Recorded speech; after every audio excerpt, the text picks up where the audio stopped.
Estelle Allen. Hello. Did you hear that Gen Z is trying to cancel Eminem? I have heard tell. I'm still sorting through my feelings on it. The waves have been lifted. Mm-hmm. I was driving down to Orange County to see my mom. She was down there. I listened to the whole album at 7 a.m. and I don't think I've ever started my day on a more offensive tone. That's such a crazy thing to start your day with. Yeah, it was crazy energy. It was terrible. It was like genuinely disturbing. Estelle Allen, back on the pod. Thank you for coming on again. Oh, thank you so much for having me. It's awesome to be back. Yeah, hell yeah. How you been? What's new? Oh my god, I've been good. Crack open this yerb real quick. Ooh, true. Got to yerb it up. Oh yeah. I have been hella busy this month, but it's been like a good busy. So yeah. I'm feeling fulfilled, but also like I want to sit on the couch and play Elden Ring DLC for like... What was that? That was crazy. That was the sound of... You good?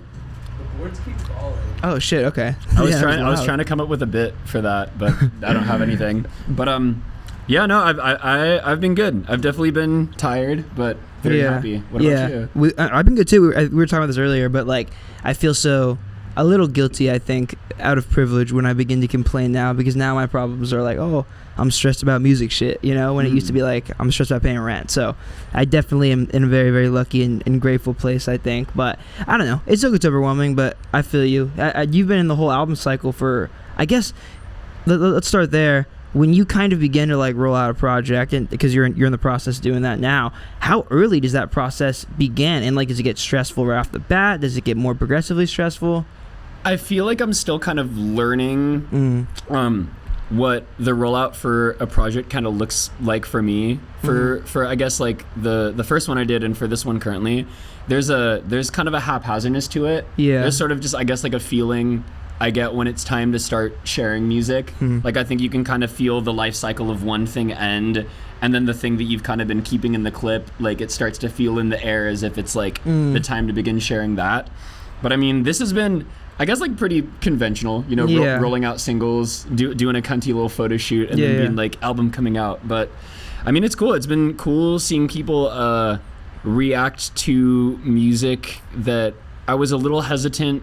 No, not hesitant to share, but like kind of definitely getting in my head about like, oh, is this like, too earnest compared to stuff that like... What do you mean by earnest? Well, just like, I don't know. I mean, like the song that everyone knows me from is like a very like brash, kind of memey, like silly, very dark, like silly song. And there was a part of me that got like very in my head about like, is it like a fucking really dumb move to start like putting out songs about my feelings and shit? Interesting. Wow. Yeah. It's gotta be so hard to like, especially when you have a moment like that. Like also like right off rip. But like that was the first song you put out under Estelle Allen, right? Yeah. That's gotta be such a weird feeling. And I would hope it's not like the Radiohead syndrome thing where they hate Creep. But like, do you feel like? Because I mean, I saw you play couple weeks ago and you played the song. Yeah. Do you still like it as much as you did in the beginning? Is it more difficult to play it now? I love that song. Yeah. Honestly, I knock on wood, but I was supposed to knock on wood for the thing earlier. Okay, perfect. Double knock on wood. Yeah, I mean, knock on wood, I don't get sick of it, but I think I just am always mindful of the way I felt when I wrote that song. Yeah. Like, I mean, like, I feel like any songwriter would tell you this. Like, obviously, shit's different for everybody, but I remember the way I felt when I finished that song, and it felt very special to me. Wow. It felt like I had tapped into something that I hadn't been able to before, and I couldn't stop listening to it. So I think when I start to get maybe a little ungrateful about it, or, this or that, or, start thinking too much about how I'm perceived, when the reality is I'm, still a very small artist, and it really doesn't matter that much. Like, I just remember, damn, I really like that song, and it's really fun to play. Playing it with my brother on drums live kind of adds a new energy to it. I started playing guitar on it, which is really fun. So, I mean, yeah, I'm not Radiohead creep with it yet, but like, I don't know, ask me in like 2 years. Yeah, hopefully it doesn't get to that point. But that's got to be such a weird thing too, because like I noticed actually today when I was just writing down my questions, I didn't know the song was like still moving in the way that it is. Like, I didn't realize the video though had like 150,000 views. I haven't even checked the video in a long time, but I mean, that makes me stoked. I had to turn the comments off on that video because of like people get offended. No, it was, I mean, like, do you know like the Proud Boys lore, like that whole thing? Well, I know like who they are, but did the Proud Boys react to the song? Like, Gavin McInnes like found the song and like played it on his show, and then they were like making a meme out of me being like the Proud Boys artist, and like obviously the meme was like very thinly veiled transphobia, and it just got really weird. I remember I was in New York when all this happened, and I didn't know any of this lore. There's the part of me that was like, oh, like this is kind of like fire that I'm like this is inflammatory in this space. Yeah. But then it got to the point where it's like, you have all these crazy fucking people just like blasting the comments of your song. Yeah. So I was kind of like, I'm gonna just like bleh, and I don't want to look at this anymore. I would also imagine, like, because you are like a very serious musician. Obviously, you're like a silly person as well, and you have a great sense of humor. But like, you've made very serious music for like a long time. So I would imagine that's like a weird dichotomy almost, because like you don't make like if it offends somebody, hopefully it offends those pieces of shit. Like it offends the right people. But at the same time, it's not like you're making music to be like get upset at it. And I'm sure you want to be taken seriously.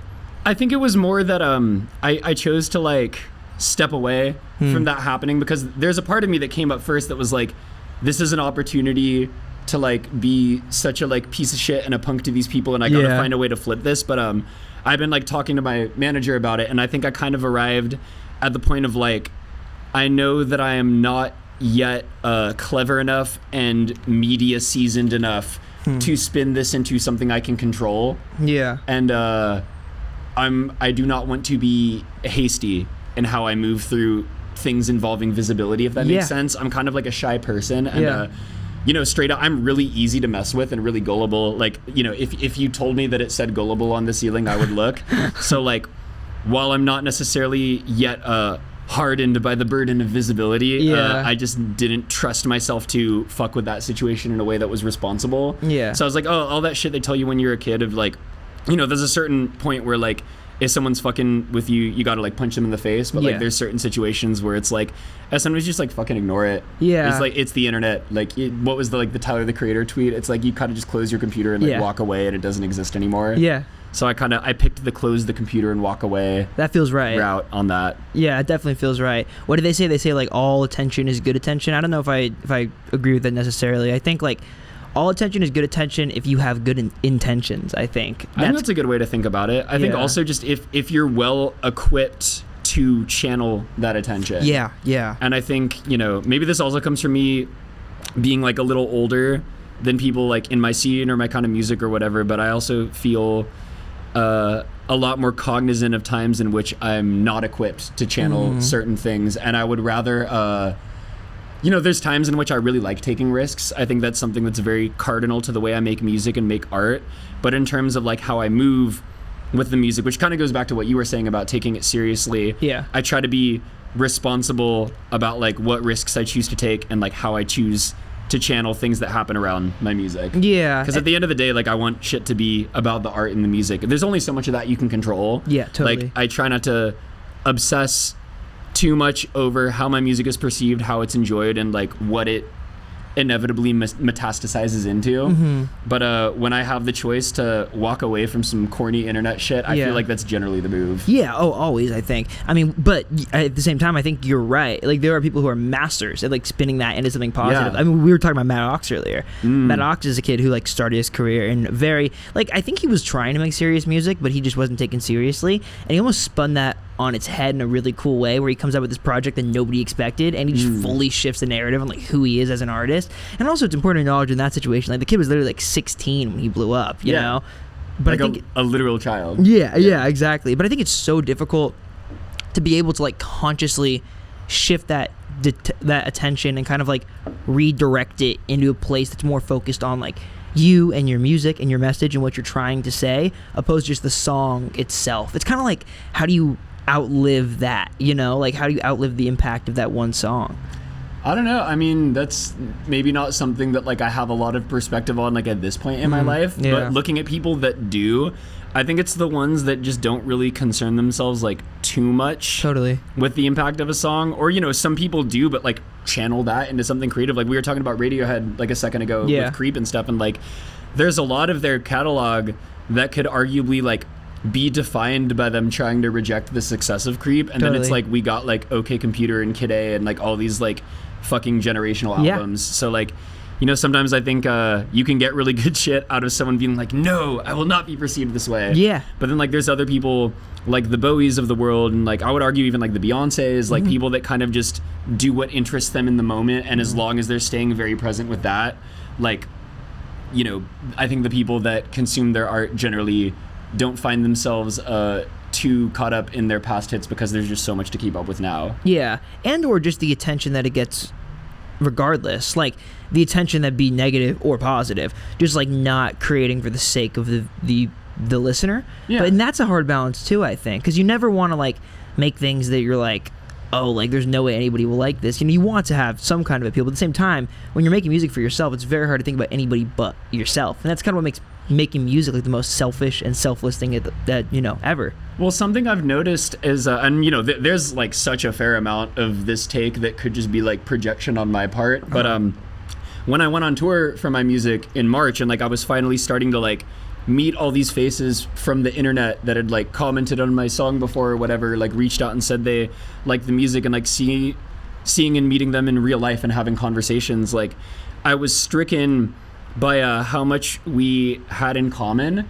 And then, you know, like to go back to like Bowie, I think about like what his fan base looked like. Obviously my fan base and Bowie's fan base are like nowhere near the same size, but one can dream. And I think they're like, think about how people reacted to like Ziggy Stardust when it came out. Like it created this whole like cult of personality because so many people saw themselves in what Bowie was projecting via like his art and his music. And I think there is an extent to which like when you put something out that is a projection of you, you're gonna attract people that you have a lot in common with. So I think I've kind of found some peace in that, like the audience that I'm beginning to cultivate through what I'm doing has a lot more in common with me than I think I remember sometimes, and therefore like as long as I continue to do it for my own amusement and my own growth, that audience is gonna grow with me, because the things they were attracted to, the ones that like really fuck with it, it wasn't anything about like me as a personality or like this song is a thing. It was because like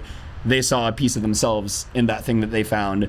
So as long as, and you know, if we're connected by those pieces of ourselves that are similar, or blah, I had a Europe hiccup, but similar or the same, I think, you know, that relationship will continue to evolve no matter how the sound or the style changes. Yeah, I totally agree. And I think what's so beautiful about that too is it just goes back to community building, and that is like everything that music is. I mean, that, you know, I harp on that so much because that's like my whole bread and butter. It's like everything that I want AboveTheBridge to be. It's just like a community. But it's so important, like especially now. I think like it's important to, because like inevitably around any kind of art or music, community pops up and people are all bonded by their shared love for a practice or a pursuit or like a type of art or like sports even, you know, like and I think, I don't know, like me and Mario, I think we're talking about this in the car. I was like complaining about the internet because like I feel like being online too much just makes me into a worse person. Like it kind of just brings out this really narcissistic individualism in me. I know a lot of other people that feel the same way when they like spend too much time on Twitter. Yeah. And like I can feel it making me not like people, and like without, you know, going too much into like the political state of the world or whatever, like I really just can, like shit's getting really weird, and I can sense that we're gonna enter a time in which fostering community with each other and like being on the ground and like eye to eye with each other in real life is gonna be so important, because like I think we get tricked into thinking and you can find community on the internet. Like I've been on Discord servers that like made me feel like I had friends for the first time in a long time. Like I think there's shit that's so beautiful about the way that the internet can foster community, but I think a lot of the big social media sites like Twitter, Instagram, TikTok even, like they kind of feed off of polarizing us and making us not like each other and think that we're better than each other. And I think that the best way to fight against each other, or not against each other, but against that, is to foster community in real life and make friends in real life and talk to each other outside of our screens. Like I had a moment, like, you know, the whole like CrowdStrike thing that happened like a couple days ago. So I had a flight that day. I was flying, thankfully it didn't get canceled because I was flying Frontier, shout out Frontier. I guess they charge you so much to check a bag though, so actually fuck Frontier. But I actually almost got fucked over because I didn't know that, and they almost didn't let me bring my bag on the plane. It's fucked. It was so fucked, but fucking that day the CrowdStrike thing happened, like everyone's flight was getting canceled, like no one knew, like information was evolving in real time as it does in 2024. But while I was waiting to check my bag and like see if my flight was gonna happen, I noticed, and like, you know, this could also just maybe be me, because maybe I'm just like a terminally like online like recluse that like doesn't talk to other human beings. But like, I kind of noticed that outside of being at shows or like an environment in which like we're all brought together IRL by something we love. Yeah. It was the first time I could remember since the beginning of the pandemic where I was in just like a room full of people, like no drugs or alcohol involved or like anything. On the same wavelength. Well, we're just all kind of bonded by this big inconvenience we're all facing. Wow. So just people were having conversations. Yeah. I talked to like 4 strangers that day, and it was low-key like kind of amazing. Yeah. Like, you know, I feel like people are so distrustful of one another these days. Yeah. Because of how we interface with one another on the internet. Totally. And, yeah. Being in a situation where for a second like no one cared about like anyone's like background or like what they looked like or this or that, but it was kind of just like, damn, like your flight's canceled, my flight's canceled, like what the fuck is going on? Yeah. Like, where are you headed? Oh, I'm going to fucking LA. Oh shit, you're going to Colorado. That sucks. Like, yeah. You know, best of luck. Like, it was, you know, small. You know, it wasn't like we were talking about like the fabric of the universe or like love being the binding force that connects all things. We were kind of just like, damn, this shit is fucking ass. So you're talking. Yeah, and it was really great, and I've been thinking about it every day ever since. Wow, that's so interesting to me. That I'm reading a book right now about the New York rock scene in the early 2000s, and I just got to the part where 9/11 happened. And, oh shit! Yeah, and they're crazy twist, very crazy twist, but kind of similar. And I mean, obviously not the situations, but in regards to in the book that they were talking about, there was kind of this divide in the New York rock scene, or just the rock scene in America in the early 2000s, where there was like the Strokes and the Yeah Yeahs of the world versus like Limp Bizkit, you know, and there was like that weird divide. But it was like post 9/11, everything kind of got brought together because it was like this shared. I don't want to say like trauma bonding, but it's just like this shared, almost like this shared realization that we're all human. Yeah, well, it kind of like when the playing field is evened out and we're all kind of forced to stand on the same ground as each other, we are forced to reconcile with the things that we have in common. Like I think part of the shit on the internet that keeps us so divided, and I say this like not being a centrist, by the way, like I would consider myself like practically a communist, but like the more I just look at shit like the election cycle we're in and the way that people talk on the internet, it's like I think I'm kind of coming to the conclusion that the culture war we're experiencing in the US is not left versus right, but it's like people that own shit versus people that don't own shit. 100%. And like it's so easy to divide ourselves based on like ideology or identity, when in reality like someone in the same tax bracket as you that has a different skin color or gender identity has like way more in common with you than like a rich person who looks like you. And I don't know, there's just so much that we have in common when you allow yourself to redraw what the playing field looks like. And you know, I was like a fucking kid during 9/11, but I could see that very much being a thing. It's crazy they canceled the Dixie Chicks over that shit. What? Like when they spoke out like against the war in Iraq, and they just got like canceled in national. It was like the first like big like cancellation, I feel like. That's cool. Random that, trivia. Though. Yeah, no, shout out the Dixie Chicks. I had I thought of a joke like 10 seconds ago that might not be as relevant, but because you were reading, I'm assuming the book is Meet Me in the Bathroom. Yes, that's crazy that you just guessed that, but I have not actually read it. I want to, but I'm really enjoying it. You know Kyla, right? Yeah, course, Kyla gave it to me. Of course, that's a legend. Shout out Kyla. Shout out Kyla. She's like my book rec person. That's the fucking goat, bro. Yeah, that's one of the best people I know. But question is, was 9/11 the red wedding of the indie scene in New York in the 2000s? That's a crazy take. If the Strokes are like House Stark, or no, like let's say like Limp Bizkit is House Stark. Maybe the Strokes are like the Lannisters because they got that Nepo money. Like fucking, I don't know. Food for thought. Food for thought. Think on it. I two things popped in my head when you were saying that, or a couple things did. I don't think that believing in unity necessarily makes you centrist. I feel like unity is a very, very human idea, more so than a political thing, and I feel like people politicize it for whatever reason. Like, I certainly agree with you in regards to like the culture war is worse than it's ever been, like just in the regards of like people fighting each other and like being on this place that like transcends politics, but also politics are a part of everything and they're within everything and there's no way to get around them. But I was talking to my girlfriend about this, and we were saying what's so crazy about, you know, arguably the last 3 election cycles, but more so ever in this one, is like we're not in a place where it's like progressive versus conservation now. It's like regression fighting conservation, which is really, really weird to me, because it's like, you know, one choice is very, very very, very much regression, and the other one is very, very much conservation. Whereas for a long time, it was like progression versus conservation. And now it's like we're either going backwards or staying where we are. So it's like, feels like in that way, again, not to get super political or anything, but yeah, it's like, how do we get to a place where we're progressing?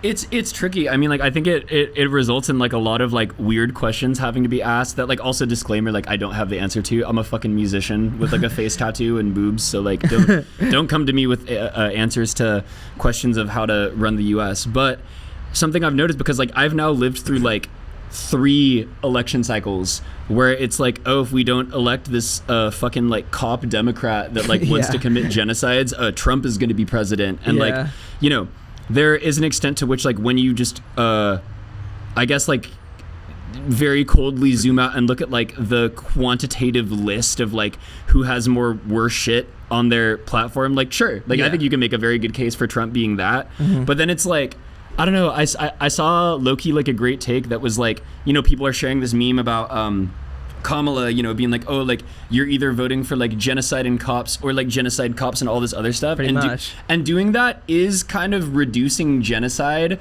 to the equivalent of like your grandma misgendering like the blue-haired they them barista, and it's like not the same thing to me. I think like I agree. I think you know, once again, I'm not a political expert or political scientist. I produce and I play guitar and I sing, but I think just seeing this cycle repeat itself, where so clearly like the 2 choices that we're led to believe we're picking between like actually kind of serve the same class and the same motives, which is like rich people who own things continuing to be able to like exploit all of us and exploit the environment and just like exploit the people below them. It's kind of like, you know, this is where it gets tricky and where I don't really have the answer on like how to proceed, but I feel like the beginning is us fostering community with each other, like on the ground. Like, it's us organizing, it's us realizing that, you know, like something that I do, you know, for all the fucking good it did us before it like dissolved, right? Like, I think the Occupy Wall Street got like one thing right, which was framing it as like the 99% versus the 1%. Like, we forget how much collective power those of us that aren't billionaires and politicians have when you literally just like strip all the labels and look at like the literal number of people. It's like there's fucking millions, arguably, you know, if you go worldwide, like billions of us to like one, and it's fucking crazy. And there's a lot of collective power to be had there. The part that like someone smarter than me is better equipped to answer is like how that organization works, and like how we organize in a way that does not simply beget the same cycle over and over again, you know? How does it look logistically? And you know, frankly, that's something that I have not quite yet been able to visualize, but I think that the way discourse works on the internet and the way that kind of the culture is right now, like, we are so pushed to stop using our imaginations to imagine a better world. 100%. Like, it's kind of like you gotta, like, you know, I was posting some shit about this like today and got like angry replies like about like, oh, like, you know, I saw your story, like, you can't change the system from outside the system and this and that, and it's like, well, if the system literally, it feels like the only way to change the system. Well, because like, it's, as long as you're operating with it, like, you know, it's that quote of, you know, forgive me, I forget who said it, but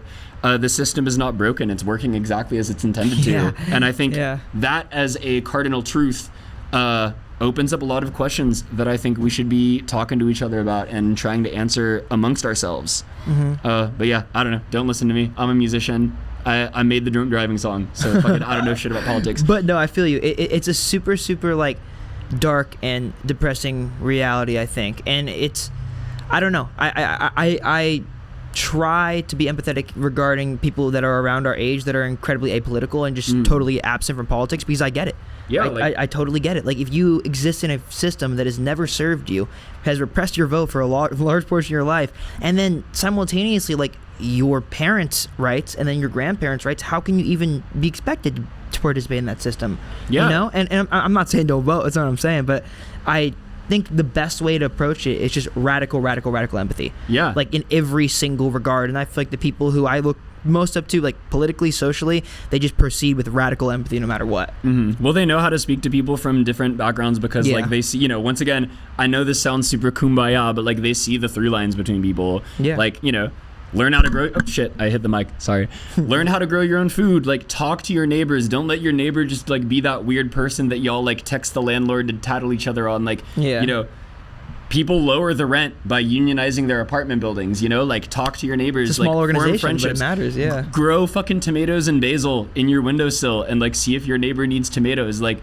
what happened to asking to borrow flour? God damn it. I don't know. Yeah, no, that's so true. That goes back, I think, a lot to the community thing, and I definitely want to touch on that again, but I had another thought. That when I was reading, interesting you bringing up like what was on your story and everything today, I was thinking about this, not because of that, but just I've been thinking about it a lot recently, and kind of like that intersection between politics and social stuff and the internet. It's like, I think I really, really empathize and totally relate to what you were saying about like the internet making you a more narcissistic and less empathetic person, because it's like we exist in this place where we're seeing these opinions that are incredibly radical that we probably wouldn't be seeing regardless, and they're true, right? Like we're seeing these opinions out there that like are terrible and crazy to think about, but at the same time we would never ever see those if it wasn't for the internet. And then I question, is it a better thing that visibility exists, or would I be better off without knowing? It's almost like that concept of like, is ignorance bliss, you know? I think we should be forced to have those conversations face to face with no anonymity. Like, I agree. I shouldn't be able to hide behind like a anime profile picture or like a fucking Donald Trump mugshot profile picture. Like, I should have to like look the person in the eye I'm disagreeing with and like tell them why I feel the way they do and like listen to them.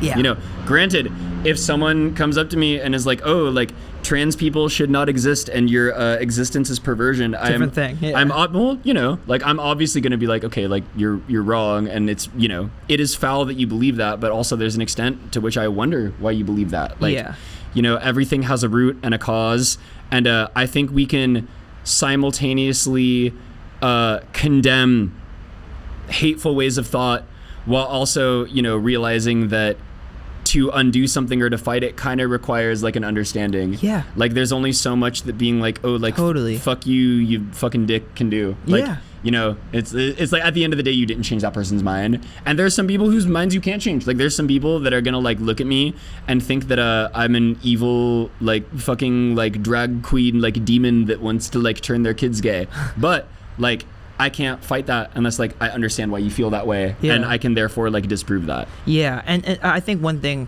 where this concept became very apparent to me was during COVID when the vaccine stuff happened. Oh my God. And I saw just a lot of people just personally attacking people who didn't want to get vaccinated, and like, you know, I'm vaccinated. I think everybody should get vaccinated. That's what I believe, and I think the science backs that up. That being said, there is an incredibly rich history of this country marginalizing folks and using vaccines against them. Like there were literally marginalized communities that were experimented on during the AIDS epidemic, and also straight up like both sides like played into that debate. Totally. It was kind of like, oh, like we're gonna use it became less of like a matter of objective public health and safety. Like it could have been like, hey, let's like, you know, just lay out facts on why it like specifically helps to get vaccinated, and it was more like, these people don't want you to get vaccines, or these people want to vaccinate you, so you need to fucking elect this person, or they're gonna vaccinate you. Like, you know, it became just this whole fucking like pissing contest of like, you know, it's the same with like the gun debate too. It's like, let's keep people divided and use that division as a way to get somebody elected or put somebody in power. It was, you know, and for something that, you know, like I'm also vaccinated and I think everyone should get vaccinated, but I also understand why you might be a little skeptical of an institution insisting that you do. I think there is a nuanced way to go about relaying that information and addressing directly that distrust. But when you use it to be like person that think other than you bad for gain, I think there's something a little insidious about that. And I saw a lot of people on a lot of different sides of the fence partaking in it. Yeah, and I think there's certainly a motive for people to incentivize folks to hate each other in that way. 100%. That goes back to the Occupy Wall Street thing, like you were talking about. It is that 99% versus the 1%. The 1%, you know, benefits a lot more if the 99% can't get along in at least some like humanistic fashion, and that's where it gets really confusing, right? Because I would argue that both things, you know, the one that I brought up and the one that you brought up, you know, both the issue of guns and the issue of vaccines, they do kind of trend more in the world of public health than do politics. But then simultaneously, right, you can look at it from another angle where it's like there's political implications to almost everything. Yeah. Almost everything. But I do think those could be argued that like if we just looked at statistics and like an honest analyzation of statistics, there is a public health issue that can be discussed there, opposed to a political thing which instantly gets divisive, you know? Well, something that's really interesting, I saw this take. Okay, actually, there's this guy. I'm gonna sound so silly saying this, but there's a guy on TikTok you should check out called Pissed Magistus. He's like this. I don't know if he's English. He kind of talks in this like English accent. He reads like tarot cards and shit, but he talks a lot about the divide between the wealthy and the not wealthy, as opposed to between like left and right. And I saw a video of his, I think it was today, that brought up a really interesting point, which is that political pundits and talking heads and like people in government will take issues like you know the XY axis of the political spectrum. It's like authoritarian, libertarian, left, right. Yeah. There are issues that are not aligned on the left and right, that are actually like authoritarian versus libertarian, like big government versus small government, that get conflated and politicized via left right, so that like people are just totally having the wrong argument. Like, for instance, both, I think, vaccines and gun control are not a question of like left wing, right wing. It's like an authoritarian versus libertarian kind of like issue. Same with like abortion or like gay marriage, right? Like, you know, there's like the Republican stance on abortion is very authoritarian, whereas like the liberal stance on gun control is very authoritarian. And it's just never thought about it like it's that. a totally different argument than like left wing or right wing, but it becomes a lot easier to keep people arguing about shit and not arguing about the role of government when you make it like left versus right, because then you're not asking about the role of people that are making the laws. You're like, oh, like, does that fucking dude at the truck stop feel this way? Yeah. And it's really interesting. That kind of stuck in my head. I think I saw that this morning. That's a really because you totally reframe most arguments when you think about it like that, because it becomes a question of should I be allowed to do this or should I not be allowed to do this, versus a question of like, is it left or is it right? Yeah, like which it's like thinking sideways versus vertically. Yeah, well, no, literally when you draw it on the compass. I love seeing people put like different artists and different bands on like the political compass, or they'll change it to like instead of authoritarian, like libertarian, it'll be like horny and like something else. Fucking McGee versus 2hollis. McGee versus 2hollis, exactly. Oh yeah. Should we pivot to the aura conversation? Yeah. I'm going to talk about aura. Yeah. Where is your aura ranking? Like for myself? Yeah. I don't have shit for aura. No. I mean just like musicians. Oh, I mean like. Where are you between McGee and 2hollis? McGee and 2hollis are like both on the same side of that spectrum in terms of like saying nothing and radiating just pure personality. Yeah. I don't know. I feel like I fucking talk too much, and I want to come off like I have aesthetic and like aura, but I don't know, because I'm like that weird like zillennial generation. Zillennial. And there's just times when I wax too millennial, I think, to have any aura. Like there is a seething force within. There's a seething force within me that sometimes wants to post like a boomerang and be like, that just happened. You know, like sometimes it's just fucking, you can't control it. So I think I lean more towards the like very, you know, maybe more oversharing, like you know, not this person like necessarily like overshares, but more of like a Charlie XCX who's like very vocal about her like process behind art and like about maybe her personal life and stuff. Whereas McGee and like 2hollis are kind of just like, zzz. You know who has hella aura even though she's not like totally silent is like fucking Clairo. Oh, facts. Clairo's aura is so crazy and people don't talk about it. She's just like giving librarian, but like librarian that could be like cooking potions in her basement and you would never know. Yeah, or just like, I don't know, or like, you know, forest like sage. Yeah. I don't know, she does kind of give like, because she'll just like disappear and then like emerge with just like a brilliant work of art and then just kind of like back in the shadows. And she'll be very forthcoming and like do interviews about that work of art like while she's around. Yeah. But then she just kind of like vanishes back. And like there is an aura to that I think is really cool. I have 3 incredibly deep follow-up questions from that. Hit me. Does McGee have aura? 1. Yes. Does McGee smell? 2. And 3, can you smell and also have aura?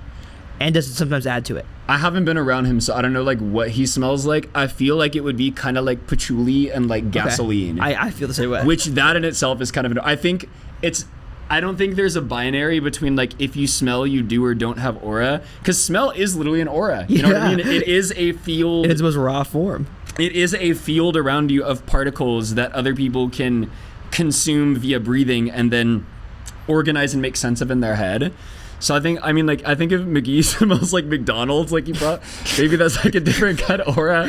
Then also fuck McDonald's, free Palestine. But free Palestine. Fucking if McGee smells like fucking McDonald's or some shit, like I think that's a very different and less mysterious aura than if he smells like a Nag Champa and like fucking like gasoline or like I don't know. Yeah, I feel like he smells like his music sounds like he would smell like a machine shop, but that has like incense burning in it. Yeah. Like it's someone that like works on propeller shafts for boats, but like they're burning the fucking Nag Champa. Yeah. And listening to like either like Stevie Wonder or like shaman drum music. Yeah. Or some shit. I don't know. Or like hard electronic music. Yeah. Or like some fucking really, really weird, just like deep house shit or like some Buddha bar. I don't know. It would crazy aura. One of a kind. Maybe he just smells like sweat because he just played a show. I could see that too. I also think sometimes smell, like even though if it's bad, it can add aura. I think if you smell like cigarettes, you have aura, regardless of like whether that smells bad or good. Whatever your take on cigarette smell is that your way of telling me I smell like cigarettes? I don't think you smell like cigarettes. That's crazy. I feel like I usually smell like cigarettes. I smell Nah, you don't. Armpit fucking fungus right now. Not fungus, sorry. I don't have fungus, but I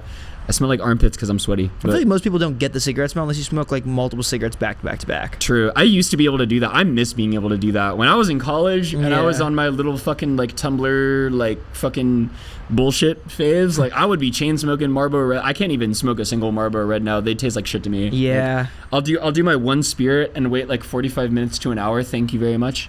And that's like as much as I can do. Yeah. I can't go back. I think once I got over the hump, it one scares me to go back, but also two, it's like I think like, well, obviously when you're addicted, it feels different, and I think when I was addicted, it felt different. But it's like now it's so weird because like when you're addicted to something, you don't ever weigh the pros and cons of it. No, it is literally a chemical thing. It is just a standard of your life. It's like, okay, well, like, you know, it's just spending like fucking $15, like whatever I need a pack of cigarettes is just my life. Yeah. There are times in which I'm objectively like, that's so awful, and like shit's like so expensive, and like I shouldn't be putting money I need into this habit. But then it's like I forget because it's like, oh well, if I wake up and I have no cigarettes, like I need cigarettes. Yeah, but also like it's not the worst fucking thing. Like, there's a lot worse things you could be doing for sure. Also, you're young and you have a long time to stop if you want to. You know. I hope so. I'll make one more note on the community thing, then we can actually talk about music. We're like 40 minutes into the episode of Weird About Music. We're just yapping about the political and economic state of the world. Thank you for indulging me on that. Of course. I had to get that out of my system today. I was thinking about it a lot. It was. I read your story and I was thinking about it a lot too.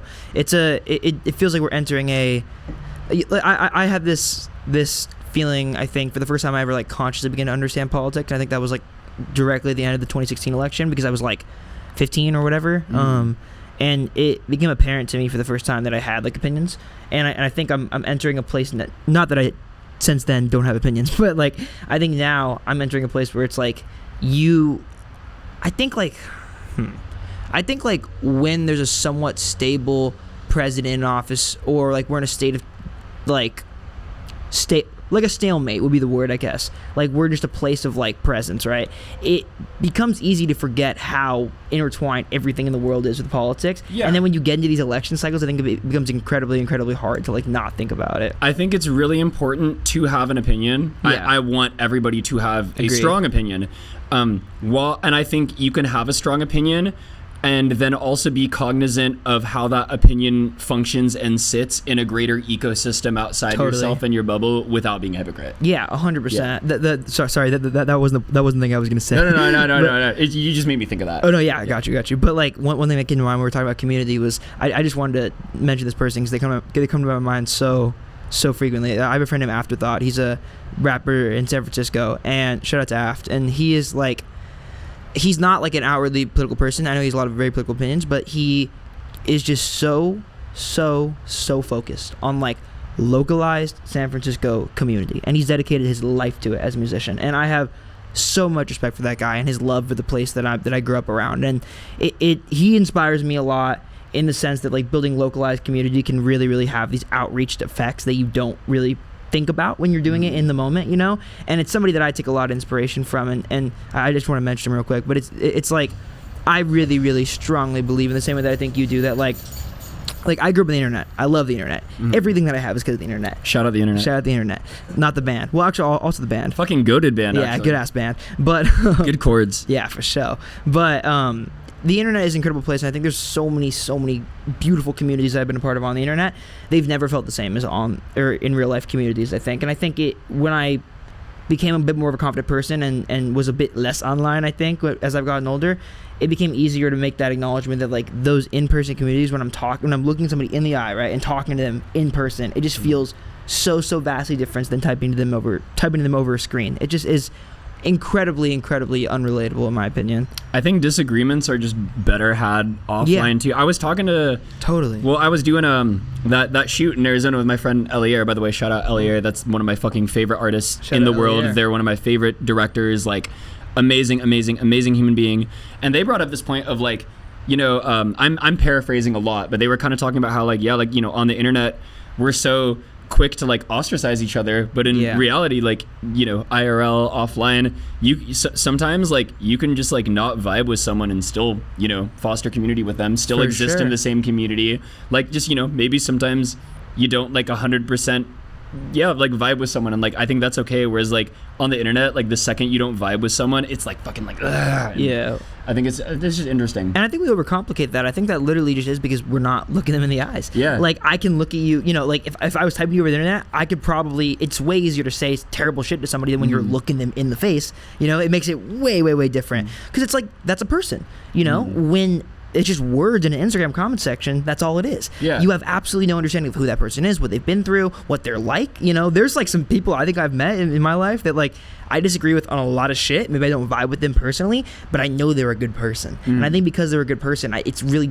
difficult to leverage like personal attacks at a person when you know they're a good person, you know? Whereas when it's an anonymous like profile picture. Also, real quick, if there's anyone watching this, because I know like the audience is like a lot of other artists, if there's anyone watching this that maybe like someone commented like some mean shit on your TikTok or something today, or just like you're thinking about like shitty comments and people being awful on the internet in general, I challenge you to observe the ratio of how many of those comments have just like a faceless profile picture versus people that say shit like that and like put themselves out there. I guarantee it is negligible.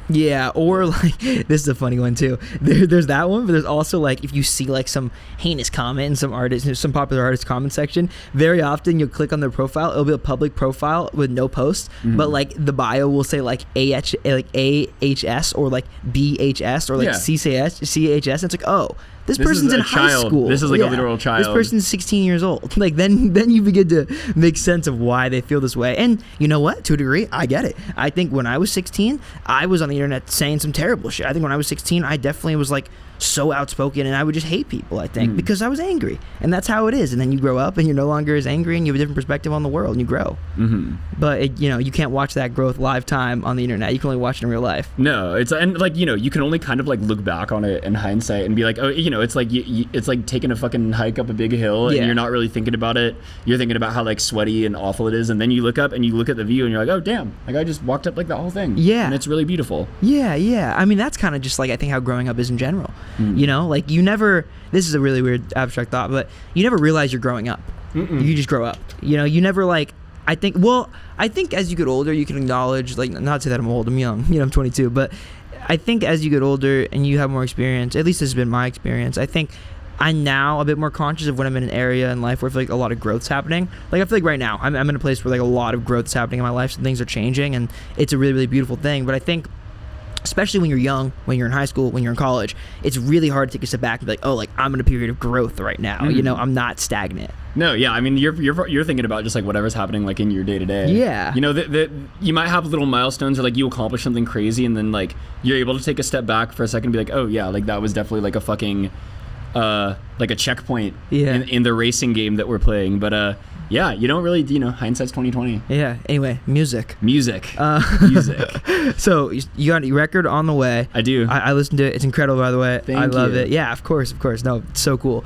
I wanted to ask you because so this is like your debut album under Estelle Allen. You put out a full length album under Fashion Jackson before, so you've done the album thing. I love that almost immediately off the back of some of the success you found in the early days of Estelle Allen, you went straight to the album. Was there any pressure to kind of play the singles game for longer, play the EP game for longer? Were you like, fuck it, I want to do the full body of work? I was ready to make an album. I love making albums. I think it is my favorite musical format in which to express myself. My favorite works of art, not all of them, but like the vast majority of them are albums. Yeah, I agree. And I don't know, like whenever I make a song that, you know, I don't think I've ever really, at least making music under this like solo project, I haven't made a song that got done and immediately didn't exist in some bigger world that it then became my mission to like uncover. It's like, okay, wait.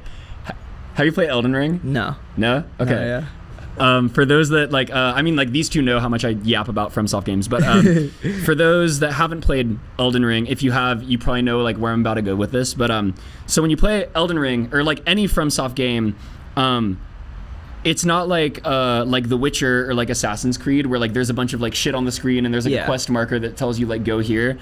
You kind of like are uncovering the world like via context clues and like shit like that, and like it very much feels like the experience of going on an adventure in a world in which you're unfamiliar. And a mechanic I love in Elden Ring, because it's the first open world FromSoft game, is it's the first game where like the first open world one. Whoa, that's cool. So it's the first one where they've utilized a mechanic that had a map. And what's really cool is the way that exploration in oh my god, I just felt such a nice breeze come through. But that was nice. The way that exploration works in Elden Ring is your map initially will be like grayed out and foggy, and as you walk somewhere, it'll just be like this brown, like it looks like a piece of cardboard at first. Yeah. And then like when you walk through different places and you check your map, the fog will clear, and you wait till it, you know, you explore enough of it, it'll clear, and you'll see on the cardboard like map this little post pop up, and that means there's like a map fragment there, and then you go and you get that map fragment, and then you get the actual map of that area. Yeah. So a lot of the progression of Elden Ring is you enter a new area, you look around, you don't know where like shit is, like, you know, there's nothing telling you you're supposed to go in this direction, so you kind of explore till you find a map fragment, and that fragment then fills in more of your idea of just like how vast and like beautiful and like crazy this world is and like what it looks like. And making albums feels like that to me a lot. Like every song is a new map fragment, like and very often like I'll make them kind of in sets of 2. Sometimes I'll make them like 1 at a time. Very rarely I'll make them like 3 at a time. But like with this album, it was Girlfriend was the first one, and then I believe it was Chrysalis and then 645, but those were all in the space of like a day or 2. And you know, Elden Ring wasn't even, oh wait, no, I think it might have, no, Elden Ring was out. I don't think I remember thinking of it the map fragment way. This is actually, I kind of just like thought of that now, but fucking like, there was this feeling of like, okay, with each new song that comes, like I feel like I know in my head and in my heart like what this bigger body of work is supposed to look like. And as, you know, my life unfolded and like the things that I was writing those songs about were happening more, you know, the structure and the tone and the narrative of that album began to take shape. And it, you know, by the end of it, it was, I think the last 2 songs I wrote for that were you know, these aren't out at the time. I don't know when you guys are going to upload this, but you know, you've heard it. It's like a Cornflower and Worm, which is the first song. Those were the last 2 I wrote for it. You went backwards. Kind of. It was like very non-linear, but it was like the last one I did was Worm, which is the first song. I think it's my favorite song on the album. Thank you. And that was a case of like, by the time I had the other 9 songs, I knew that like, okay, we need a ballad that is just my voice and guitar, and then we needed a Bon Iver ass. Oh my god, that you literally just took my question right out of my mouth. Okay, so like you were asking if that was Bon Iver. Yeah, well, because I was gonna say what it instantly reminded me of was Monster. Yeah, what was the intro to Monster by Kanye, which is I took the lights out. Like that intro is one of my favorites of all time. Bon Iver is one of my favorite artists of all time. I love a big fucking vocoder moment. I was listening to 22 a Million a lot around the time that we made that. There's so many cool unorthodox production decisions and writing decisions on that album. Like, I mean, writing a folk song, you know, folks, it's such a like you can't really pin that album down to a genre, but like it's like hyper folk. it kind of exists in the tradition of folk songwriting and storytelling. And a song like, I don't know the full title, there's like hella numbers in it, like it's spelled all Tumblr. The Creek song that has the vocoder on it, it's like 22 Creek underscore or whatever. It's so beautiful. And you know, the song's amazing. It's just a voice harmonizing electronically with a voice, but like that's underneath the same tradition as, I don't know, like some like Appalachian fucking folk song with a chorus or something. It's so cool. And the beginning of that song lives in my head. The dun dun dun dun dun dun dun dun. Oh, it lives in my brain. It's and he has such a way of making the kind of what you were saying before about going to Arizona and like the different creative barriers that can kind of have because of the heat or whatever. He is the master at turning nothing into everything. Yeah. Like, that's what so many Bon Iver songs feel like. I mean, 22 Million I think is a great example of this, but I think Forever Ago is another good example of this, where like that album is Justin Vernon in a cabin in Wisconsin with his laptop and his acoustic guitar, and it sounds like that. And that is such a beautiful thing about music, is that like, you know exactly where that man was when he made that album. Yeah, well, I think all the best songwriters and producers, obviously best being a completely subjective concept, all of my favorites, you can hear that they made the most kind of in terms of what you're saying of their environment, be that like what instruments they had to use or like how they were feeling. Yeah. They saw what their lemons were and they like made the damn lemonade, which I think is so cool. Like, I'm obsessed with the concept that a lot of the best creation happens within limitation, because when you're presented with unlimited options for how to do something, it's really hard to make a decision.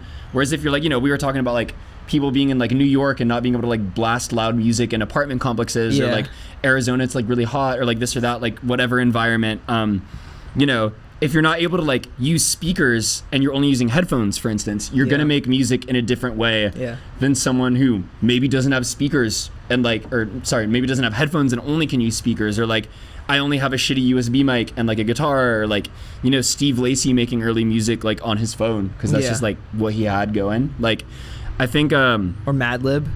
I'm not familiar with like his sauce actually. Like I'm not like super weirdly up on the Madlib lore. He produced Bandana by Freddie Gibbs and Pinata by Freddie Gibbs on an iPad. That's crazy. Which is nuts. That's so fucking dope. Yeah. Like I think when you allow limitation to be the vessel through which you channel creativity, like something really unique and special and true to you will always come out. Yeah. Oh, 1,000%. That 1,000%.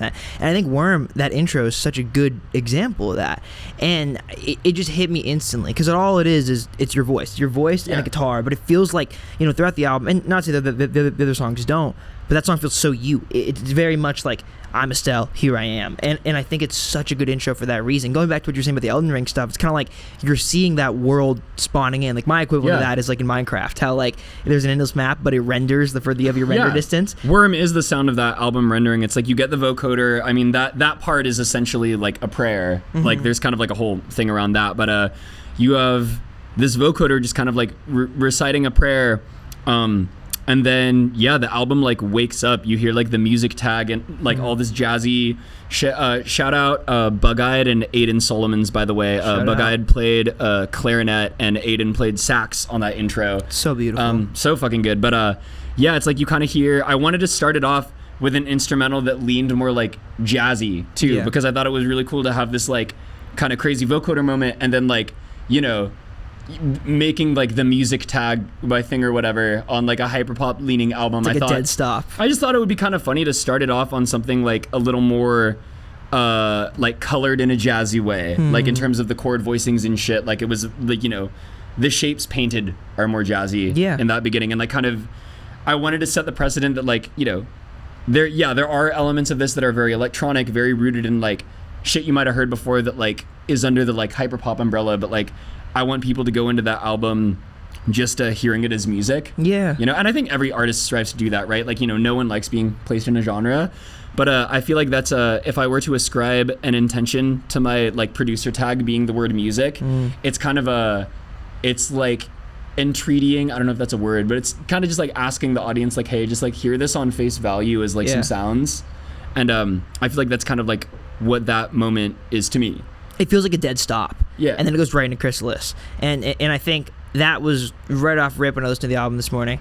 I was just thinking about how much of an album it sounds like. And I know that sounds weird and abstract, but it's like the transitions amongst everything feel so together. And I always love that on records, dude. That's like my favorite thing in the world. If there's one thing I'm good at, it's transitioning. No, but thank you. I put a lot of effort into making them flow. Yeah.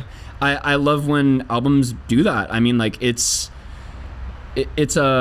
I think such a core component of that art form, and you don't always have to do it to have like a good album. Like my favorite album ever made is Blonde. Yeah. And there's, besides like the beat switching nights and like some other moments, like there's not a lot of seamless segues into songs, but like the track listing like so clearly functions as a story. Like that's another thing too. I feel like every long form record I've ever made, I kind of am low-key like ripping off the structure of Blonde, because I love when something starts with one vibe, maybe not necessarily like a sound, but like, you know, if we're not to be reductive about Frank Ocean, but like as someone that's listened to that album like a million fucking times, it's like the first half is very like daytime and the second half is very nighttime. The first half is a little more, it's not necessarily upbeat because there's like barely any songs on that first half that have drums at all, but it's a lot more major key. And the second half is a lot more like somber and heartbroken and like down tempo and like, you know, reflective. Do you think the beat switch on Night symbolizes the change? Where's Night on the album, like ranking wise? It's like, literally in the middle. The beat switch happens like at the halfway point of the album. That's gotta be like the change, right? Yeah, so I don't even think that's like symbolic. I think it's very literal. Yeah. It's just kind of like, okay, well, you know, here you go. So fucking good. But yeah, I mean, like I feel like every time, even like with the FJ album that we did, like I feel like there was kind of it wasn't as cognizant.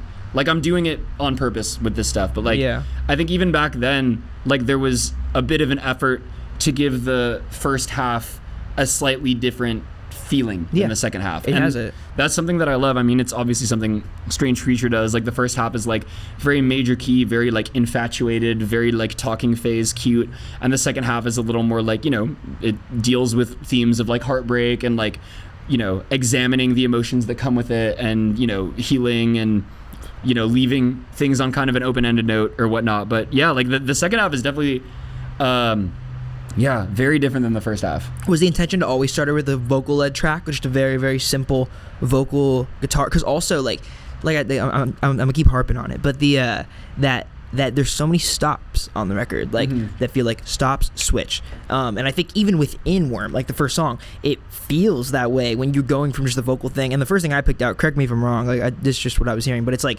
goes straight from the vocal thing just to like a couple like very simple piano jazz chords, right? Is that it's just like it does the vocal thing and then it's like whoever you are, music, ba ba ba ba ba. Yeah, so very stark, like kind of. It feels like a jump stop in basketball. You know, like where you just stop dead on your feet and you can't move. That's like how it feels. It's like you take a step and then you just can't move anymore. Hell yeah. And it's so sick. And then even the transition from Worm to Chrysalis felt that way as well. And like so many songs, I was talking about this a bit before, but like Chrysalis, like there's some bits in the verses where like it almost feels like you're rapping a bit, and that was so cool to hear, because I know like just from us talking like how much you love hip hop, and like just being a fan of like your taste is so cool to me, because it's it's like we talked about it last time, but it's like you listen to the most like ignorant like Playboy Cardi opium shit, and then like also like Bon Iver and like and like just all kinds of, you know, Frank Ocean, all kinds of other shit, and it comes through because there's so many different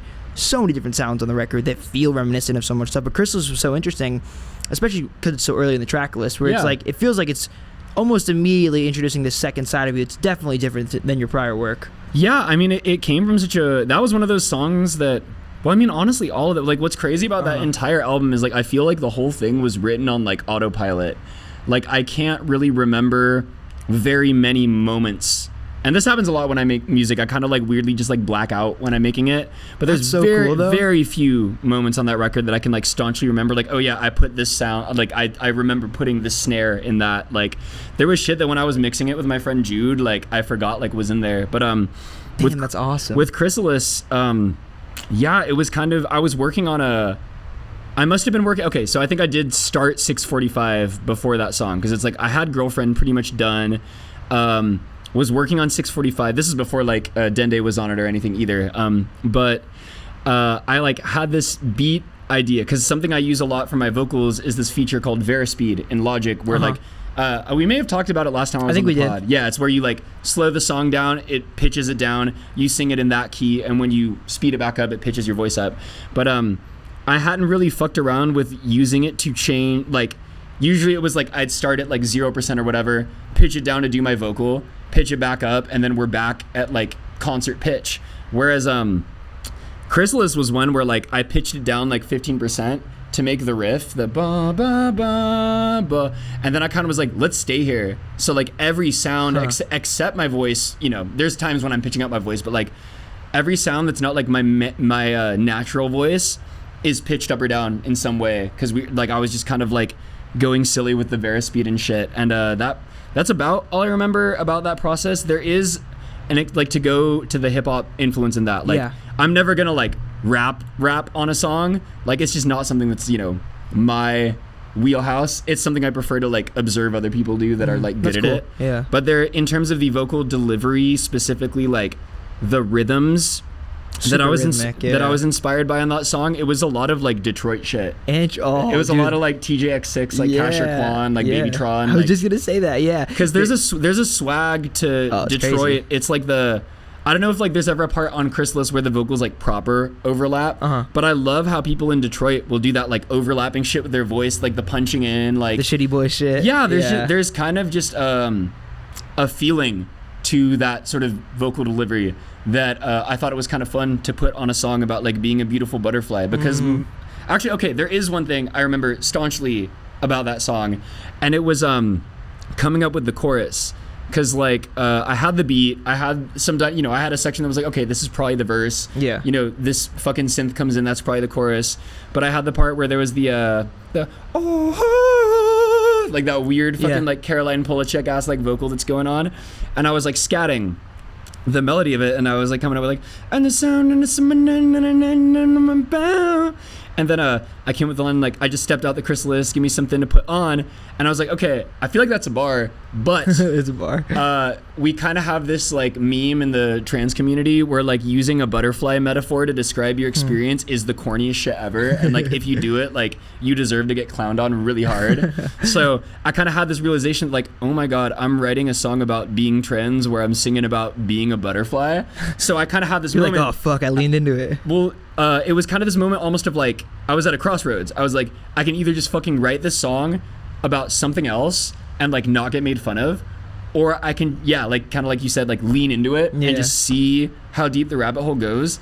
And when I made the decision to just fucking lean into the cringe and just do it, the song fucking wrote itself. Yeah. Because then it was like, okay, how can I take this thing I'm cringing at, this butterfly metaphor, and just turn it into a flex? Like, how can I sing about being a butterfly in a way that's maybe, you know, once again, not that there's anything wrong with being sensitive. That whole album is me fucking sensitive for like 20 minutes. But that's all like, music is. Yeah, but like, you know, I wanted to add kind of a swagger and a bravado to singing about being a butterfly. And so it was kind of like, okay, started with like, I suck on the flower like I'm Bradley. Like, I float on the water like I'm baptized. New wings in my body like a F-14. No, I don't play with the vampires in the night sky. Like, kind of writing, you know, very literally about like being a butterfly. Like, okay, like I'm not even going to think about being trans while I'm How would a butterfly writing. write this song? Yeah, well, just like I wasn't even thinking about being trans while I was writing it.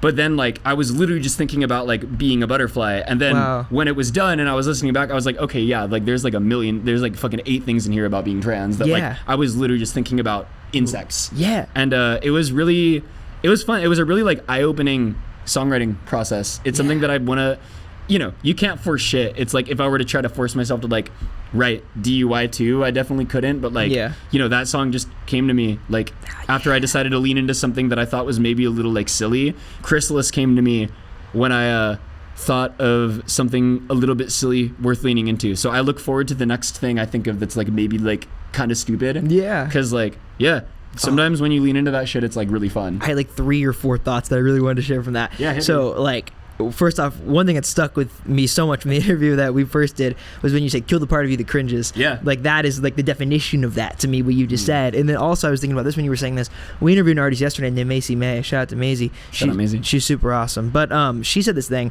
and it reminds me of what you were just saying about how you kind of black out when you make music. She was saying how, like, she'll write a song and not know what it is about until it's done. Like, she'll be saying things, like, almost subconsciously that she doesn't know or is relating to her real life experience. That's kind of what that feels like, you know? Yeah. Like, it's like you were writing about, like, you were almost writing from the perspective of a butterfly, but it's very obviously about this very pointed thing in your life. Yeah. And you don't really know it in the moment, but it's almost like your subconscious knows it, and then the song writes itself. And that's, dude, that is the coolest thing ever about music. It's like, not only as a listener, right, can you listen to a song that has nothing to do with you, and it can feel like it's written about you. Yeah. You can also make a song that you think has nothing to do with you, but then it's actually the most like confessional shit ever. Yeah. And like, I don't know, I like that song because obviously so cool. There's elements of it that like are very much like for other trans people, but I think also there's an element to which like I think any human being can relate to the metaphor of metamorphosis and the concept of having to weather change in order to actualize yourself. And totally. In, you know, when you go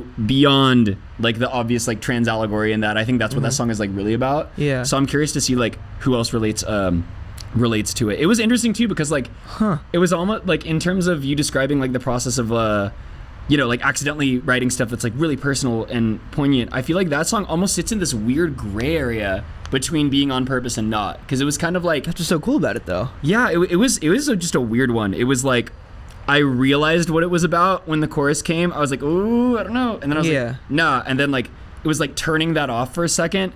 And then stepping back and being like, oh damn, like that whole song is about being trans. It's kind of silly. I mean, obviously, like me, obviously as a cis person not relating to that experience, I totally see how you could project another experience onto that though, because you're right. Like, you know, whether it's a, you know, a gender metamorphosis or it's just a personal or like whatever it is, right? There is that change in everybody's life. There is a I'm gonna do the same thing you did and quote a TikTok, but I don't remember who posted it, but I saw this TikTok that was talking essentially about like when you're going through like these huge changes in your life, you have to kind of like, you can consciously try to do it, right? But you won't really see the results of those changes until you fully kill the person that you were before, I think. And I think I found a lot in that, because I think you have to let go of who you once were to become a new person. And that is kind of the most, or one of the most difficult, like, kinds of mourning you can go through.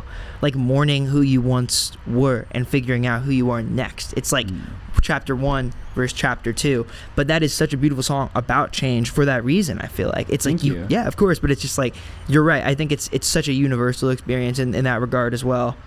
I want everyone to hear that and maybe like think about what change and metamorphosis mean to them, because I think there's just a ubiquitous feeling of like you overcome some shit, you realize some shit, and then you want to step out and look sexy. Like totally. It's kind of at the end of the day, that's what that song's about. But. But kind of talking about the wrapping back around what we were saying about the whole butterfly analogy, having some of all those pictures that you guys took in Arizona were so cool. Thank you. Yeah, of course. But shout out Elier. Shout out. I'm stroking your ego so much right now, but I love the record. But thank you. Of course, yeah. But it's just like those pictures you posted, so sick. But like they very much, like, you're right, kind of played on the whole wing analogy and all that, which I found so interesting in contrast to the music video, because the music video feels so different. It feels so like abrasive and like in your face. With the other thing, you're right, it feels like very elegant, very like butterfly type of stuff, but it's like the music video for the song feels so different. So like when you paint that world visually in your head, were you going for that contrast? Because I guess also in the Chrysalis video, I guess like you are a bunch of different characters, you're wearing all these different outfits and stuff, and what's so cool with that video is there's nothing but you in it. Like it's just you, and it's just like on a white infinity wall is what I assumed. So you're gonna get a kick out of this. The inspo for the video was a RAF by ASAP Mob. Oh, let's fucking go. I love the idea of a video kind of just being a glorified runway show. Yeah. Because I mean, totally. Like we used a little bit of a butterfly imagery. Actually, fun fact, I'm scared of moths, and so by extension, like kind of butterflies. And I'm scared of taxidermy. Those are my two big phobias. Taxidermy. And one of the shots we had in the Chrysalis video was I had a taxidermied butterfly glued to my mouth. Whoa. It was fucking crazy. That was super uncomfortable. But on some Tyler shit. Fire shot though. But shout out Nico who directed that video. But shout out Nico. Fucking yeah. I think I was glad we were able to include that imagery, but the vibe, because it was kind of about the lyric of like give me something to put on. I knew I wanted that video to be like runway show vibes. Yeah. I wanted it to highlight. Because, there was an extent to which we could have taken, like, the butterfly angle and visualized that maybe a little more literally. But I thought it would be fun to visualize the feeling that song is conveying, which is, like I was saying earlier, like, you just went through some shit and stepped out, like, a different version of you, so now you want to, like, walk around looking sexy. And that was kind of the vibe, was, like, let's get some, like, crazy-ass clothes and just do some, like, performance shots and, like, edit it like a rap video. Yeah. And it was super fun. It was, like... It was crazy how it came together. Nico definitely like called in a lot of favors. Like shout out Michael who styled that video. Shout out. Shout out Shy who did hair and makeup. There was just it was a good team of a lot of people that like Nico knew that we pulled together to make something cool happen. Yeah, it's such a cool video, and it feels so emblematic of you, I think, because like there are all these sounds on the record. Like the songs all feel very, very different, but very, very collective. And that's kind of how that video feels. It's so like abrasive and in your face, and so much shit happening at once that you almost don't know where to pivot to. And it feels, this is a fire transition I just thought of, but it feels so emblematic of like the music tag, because that was something else I wanted to talk about on the album. Because the music tag to me feels very much like you're stopping, like every time you hear the music, it's like you're stopping in a dead heat, you're moving on to something else. And that is such a cool thing about the record. It feels so like you don't know where she's gonna go next. Like, is it gonna go in this direction? Is it gonna go that direction? But it's like, when you think of the music tag, I know you've done that for a while now, but on this album, I feel like it plays an especially pivotal role. Was that like a conscious thing, or did it come down to just a tag? Like, what was the inspiration behind it? I am delusional and like just fucking crazy enough to firmly believe that the word music should be my producer tag. So that's kind of, it comes from, like I say that like half jokingly, but like, I don't even remember how I thought of it. I think I remember the first time I used it, because there's one song on the album that was not produced by me. It's the title track, produced by Nate Campany and Kyle Shearer, who go by Valley Girl. Fucking goated writing production duo. They've done so many fucking songs I love. Like, I was a huge fan of them before we worked together. Cool. They did like Excess by Rina Sawayama. They did Ocean of Tears by Caroline Polachek. Fucking incredible musicians. Like, I could go on a whole diatribe about that session and like why they're so amazing. But I remember, I think the first time I used it as my tag was we were in there, and it's kind of ironic that it was Autosog not produced by me, but we were beginning the beat, because that session was so cool. It was like, they just kind of sat me on a beanbag chair, and we like talked about our feelings for like half an hour. Wow. And then it was like, okay, let's grab an instrument, and like, what kind of song do you want to make today? Like, how are you feeling? Like, what do you want to talk about? And we started making the beat, and there was kind of a point where I was like, oh, like, low-key, can we start it with just like the word music? Because there had been that part in Music 2 on the title track, like the last track of the EP, where there's like the fucking text-to-speech voice talking, and then like the music. Yeah. So like that was already something that I thought was like really dumb and funny, was like the very literal use of the word music. And then I was like, how fucking like full of myself would it be to like make that my tag? And I was like, I'm gonna do it. Yeah. I'm gonna do it. This is fucking... I got really worried, because I was like, is Cardi about to drop an album called Music, and is that going to be the tag on it? Yeah. He's been supposed to for like 2 years, but hasn't yet. So. Yeah. But it maybe I'm just projecting so much onto the simple tag Music, but it does feel like, it feels very you in the sense that like, the only overarching theme amongst every song on the record is that it's music. Their music. Yeah. Like, that's all it really, really is. Like, it's like everything feels so different. And it's kind of like that like how you kind of play with that idea of like hyperpop a lot, and you always say like hyperpop or whatever. I feel that a lot in just the tag, because it's like, what the fuck is hyperpop? Like, what is genre? Like, what is it, There's something really funny, I think, with the music tag too, and that like, it's probably the most like childish aspect of my artistic identity, but I think it's the one thing I'm never gonna grow out of. Yeah. It's like, it kind of it's weird. I mean, there's like a million ways I could intellectualize it, I guess, but it was kind of just like an instinctual, like, I kind of knew that like, all right, I want to make this something that I put in my songs all the time. Yeah. It'd be very funny. Yeah, it just feels so, I don't know, it feels so you. Were you like a producer tag fan before that? Because it is a very underrated aspect of a lot of creatives, I feel like. I love producer tags. I think it is such and I think it's cool like where it comes from too. Like, it literally comes from the tradition of like, I'm going to put this on here, so like you have to buy the beat for me to like take it off. But then, it becomes ubiquitous. It's anti-capitalist. Yeah, but like it becomes then ubiquitous with the piece of music, because like, people just started leaving the tags in, and that's how you get like fucking, I don't know, like, I guess these are more contemporary examples, but like fucking Swamp Izzo, like fucking DJ Drama shit, like, those tags, and Jetson made another one, fucking La Musica de Harry Fraud, like, Yo Pierre, you want to come out here? Like, you get these fucking iconic, like, take Magnolia by Cardi. Yeah. That was the first time a lot of people heard that Pierre tag, and that tag is musically the intro.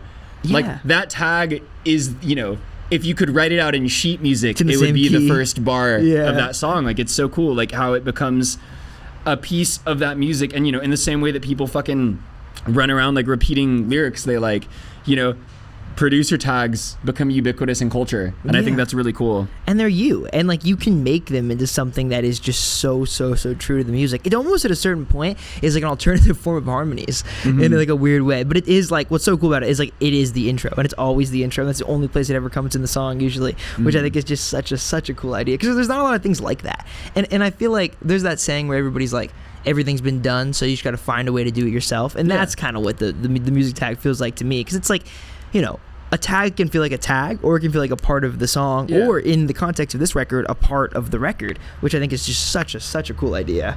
When you were listening, or when you were making the record, was there anything you were listening to specifically that inspired you a lot? Like, was there a point musically where you found yourself relating back to anything that you listened to in your past, or even during the creation of the record? Where, and also like just in general terms, speaking chronologically, where were you? Because I know you've made a bunch of music since then. Is the album like, how long's it been done for, and where were you like when you were making it? I know you said a lot of it you recorded in Arizona. So functionally, it's been done for like almost 2 years. I feel like it's been done for a while, but like, you know, there was stuff that like over the past couple months we've, you know, changed and iterated on, but like I made most of it in my garage actually here. Yeah. We mixed it in Arizona, mixed and mastered it, but I made Worm, Chrysalis, Girlfriend, 645, Sycamore, Centipede, Cornflower in my garage, and Ortolan, like the interlude in the middle. I made Porch and Ray in Atlanta. Okay. Also, shout out Dan Hartzog. Thank you for letting me. I was on tour with Saya playing guitar at the time. Saya, I love them. And we stayed at this guy Dan Hartzog's house in Atlanta, and this is my first time meeting Dan, and you know, he kind of has that like Southern hospitality, like sort of very friendly off the bat vibe, and like, you know, I was just going through a lot in my personal life at the time, and he caught on to that immediately and was like, look, like I can use headphones and shit to get the work done I gotta do over the next 3 days. Like, if you got some shit you need to like deal with, like, studio's downstairs, I'll show you how to plug shit in and just like go. What a cool way to think about music. Seriously, when I say this, like, Dan Hartzog, if you were watching this, thank you. That is one of the most like profound acts of kindness another artist has ever showed me, and wow, I am in your debt for getting those pieces of music out. And yeah, it was just really really special. I mean, I cried making those songs, like in essentially, you know, we became friends over the course of my staying at his house, but like what at first was a stranger's house, like just sitting in the basement, making stuff about what was happening in my life. And yeah, it was really cool. Atlanta is beautiful. I really like, if it doesn't become like really weird for trans people to live in the South, I want to settle down in Georgia so bad. It's fucking beautiful. He had these beautiful woods. You could see all these really cool like birds like flying around. The mornings, like, you know, it was winter, so like he had like a heat lamp out there, and you know, like smoking a fucking cigarette and like all this shit. And in the mornings, like, sorry, that was like such a jumbled sentence, but like, you know what I mean? Like, it was such a beautiful place to work through those emotions via music. And I'll always, whenever I hear those songs, it brings me back there. So what a cool thing to say to somebody. Like, I can tell you're going through something. If you need to record, you can. Because that is like, it was a lot more like chill and Southern how he said. I can't remember exactly what he said, but like functionally that was what he said, and it means the world to me. But what an idea. Like, musician to musician, I know that this is how you're going to get over these feelings. I know this is going to make you feel better. It's almost like giving somebody medicine, you know? It's like giving someone Advil when they have a headache. It's like that musician to musician connection where only you guys understand like what this will mean to you in the moment, and he just offered like, this might help. Well, that's what I think makes like a great producer, and I would consider Dan a great producer. I mean, like, same with like Nate and Kyle when we made Strange Creature. Like, I've just noticed, and like this is something like I aspire to one day. I definitely am not here yet, but I think, you know, it comes with kind of like we were talking about at the beginning, like radical empathy.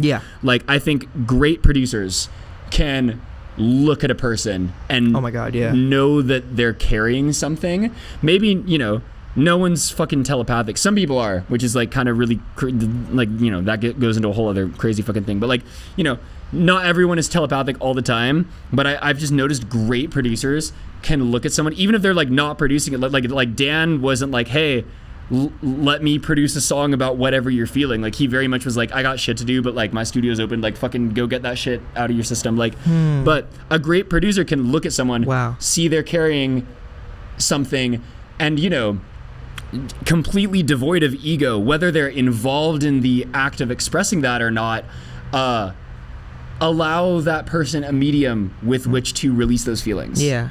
And I think it's just a really special skill that when I am lucky enough to encounter people that have it, I just really admire it. Yeah. It's a really beautiful thing as a human being to be able to do. And I don't even know if, you know, I couldn't tell you. I'd have to be like Dan or Valley Girl, but like I'm curious about to what extent they think about that, or like if it's just like in their nature from doing it so much. That's a very interesting idea, and I think I've heard so many musicians that I've talked to say that thing specifically, and I think so, like literally sometimes being a producer or being an engineer even is like being a therapist. Yeah, it's like curating an environment where somebody can come in and just spill their guts about whatever the fuck they're doing. I don't remember the name of the person, but you mentioned somebody who like they just sat down on a beanbag chair and said like, let's talk about how you're feeling right now in this moment, because that is such like that is the whole process really when it comes down to it, right? It's like, what are you writing about? What are you feeling? How do I get this out of you? And that's got to be such a difficult thing and an admirable thing to do as a producer, because like you're tackling so much there. You're taking on the weight of whatever that person's going through, first off, and then two, you're trying to get it off in a situation where it doesn't feel like you're trying to just like take their trauma and turn it into art. You got to be simultaneously a friend and a collaborator and a therapist, and it's like such a crazy dynamic. So the producers that can juggle that's incredible. It blows my mind when people can do that for someone they just met. That's like that. Oh my god, that shit is so fire. It's so cool to witness when people can. That's like it's funny enough, I keep referencing this interview we did yesterday with Maisie, but it was just such a great interview. She was talking about that a lot, and I was thinking about this last night, and I was thinking about that's like a lot of what I aspire to do as like an interviewer. I think is very similarly like allow somebody to come in, and if they're feeling a certain way one day, like talk about that. If they're not feeling a certain way one day, talk about that. Because the thing is, like, you know, it's an interesting idea, but you could interview the same person, you know, on the Thursday of 30 weeks in a row, and they would probably be a different interview every single time because they're going to be in a very different place. And I think that's an important thing as any kind of creative collaborator to understand. It's like sometimes the person you're making art, well, not sometimes, all the time, the person you're making art with is a person and is going through things, and they might just not come to the studio ready to be there that day, and you got to be okay with that, or figure out a way to turn that into something beautiful in a way that's productive for both parties. Sometimes their ass is just like containing multitudes, and like being able to adapt to that, I think, is really special. No, it's incredible. That's also one of those things that I feel like can only happen on tour. I know you toured a lot with FJ, right? Were there like we went on a ton of tours. Were there any other moments that kind of stick out in your touring history where like you met somebody? Because that is, I talked to Sterling about this actually one time, when it's just like that weird world where you're sleeping on homies' couches that you kind of know, but like you know, you're not their best friend, but you might have helped them out one time, so they're helping you out or whatever. But it's just like this process of being in different places all the time and always meeting folks, and then also having the social battery to like be a person they want to talk to while you're simultaneously like physically and mentally exhausted. But I think sometimes, similar to making art, I think a lot of the times, like I think sometimes I'm most creatively inspired at 4 a.m. when I'm by myself, and I think that can be said and happens a lot on tour. Like, are there any other moments you've had in your touring trajectory where you've been somewhere you didn't expect something to happen and it did? Yeah, I mean, with the Fashion Jackson days, one moment comes to mind. It was on our like the big tour we did with Bay Faction. We were on the road doing like the whole country and like some Canada for like 3 months. And we were also like the one album we did, we wrote a lot of it on that tour, just in like fucking random hotel rooms and homies' houses and shit. Like, also shout out Sterling for the tech. I don't know if you can do this anymore, but for like a couple months, Sterling for the tech. But for a couple months before we went on that tour, like Sterling worked at like a Hilton hotel and like racked up points. I have a friend who did that. So that we were able to get like $30 hotel rooms in a lot of places, and like the more we booked, like the more that like our membership would increase. I just talked to somebody who was on tour. I saw at a show, this band Raccoon Tour. I was talking to the lead singer, and he was telling me, he was like, if you ever go on tour, book one hotel chain in every single city, because you rack up points and it gets cheaper every single day. It was crazy. So like we had the freedom to like work on music in a lot of places because of that. Cool. And we were in Denton, Texas, Actually, funny enough, this would have been like right after I met Dante. I met Dante on that tour, but we were in Denton, Texas, and we had like a little setup in the hotel there, and it was so liminal. Like Texas itself is such a liminal kind of state. It's really, really weird and eerie and cool, but it was like this hotel, giant parking lot, like an off-brand Costco on one end and like an arcade on the other end. And I remember, and I don't crazy parking lot. I don't even know if there was like a direct correlation between this experience and the creativity that happened after, but it's an interesting enough sequence that I feel like sharing it. So like we were chilling in the hotel room. Sterling drove like hella far to like pick up some weed from someone like from Instagram. And so we were just like we were chilling. Like we just possibly the most Sterling sentence anyone's ever said. We had just like fucking fixed like the van door too. Like it had been falling off. So like Sterling was doing a mission. I was in the hotel. I think Jake was like on the phone with someone or somewhere else. I think I was just with Sean, but I was working. Well, we had put like a vocal chop on the song Honda. I remember we pulled that up and did that. Then I had just listened to this like podcast by like the 1975 like talking about their production. Yeah. And so I remember doing a sound-alike exercise of "It's Not Living If It's Not With You" because I'd learned about like a fucking synth that was in there. So like I did like a sound-alike of it to like learn how that was like put together and shit.